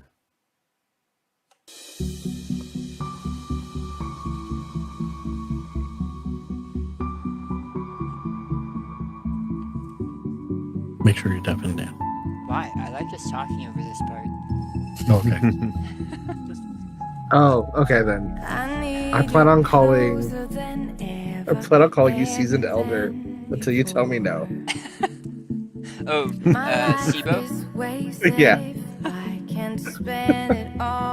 They'll just be like ever more elaborate ways of just calling you an elder.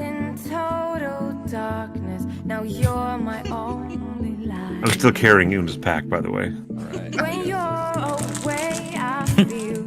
Yeah, Una, every time you so you're trying to fly like at our head height, and every time you get like a little too close, the ears just kind of like reflexively back at you.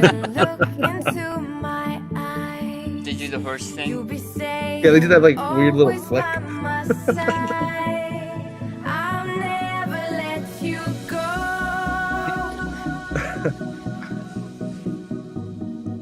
No, I'll never let you create such an abomination. I love it. Animals. I love it. I can was see big him in my nasty. mind. Yeah. Yeah. Squish sounds got me every time. Oh, Yeah. no, I'm the on- chameleon mouth with fake teeth. I didn't even know how Got to. me. How do you even? How do you even? It's not even- That's the it's not entire even- sentence. That How do you mouth even? of yours? I feel like I'm on DS9's Promenade. I love it.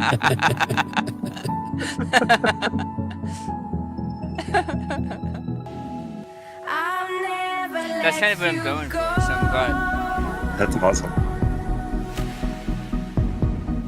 No, I'll never let you go. You stay with me. I'll never let you go.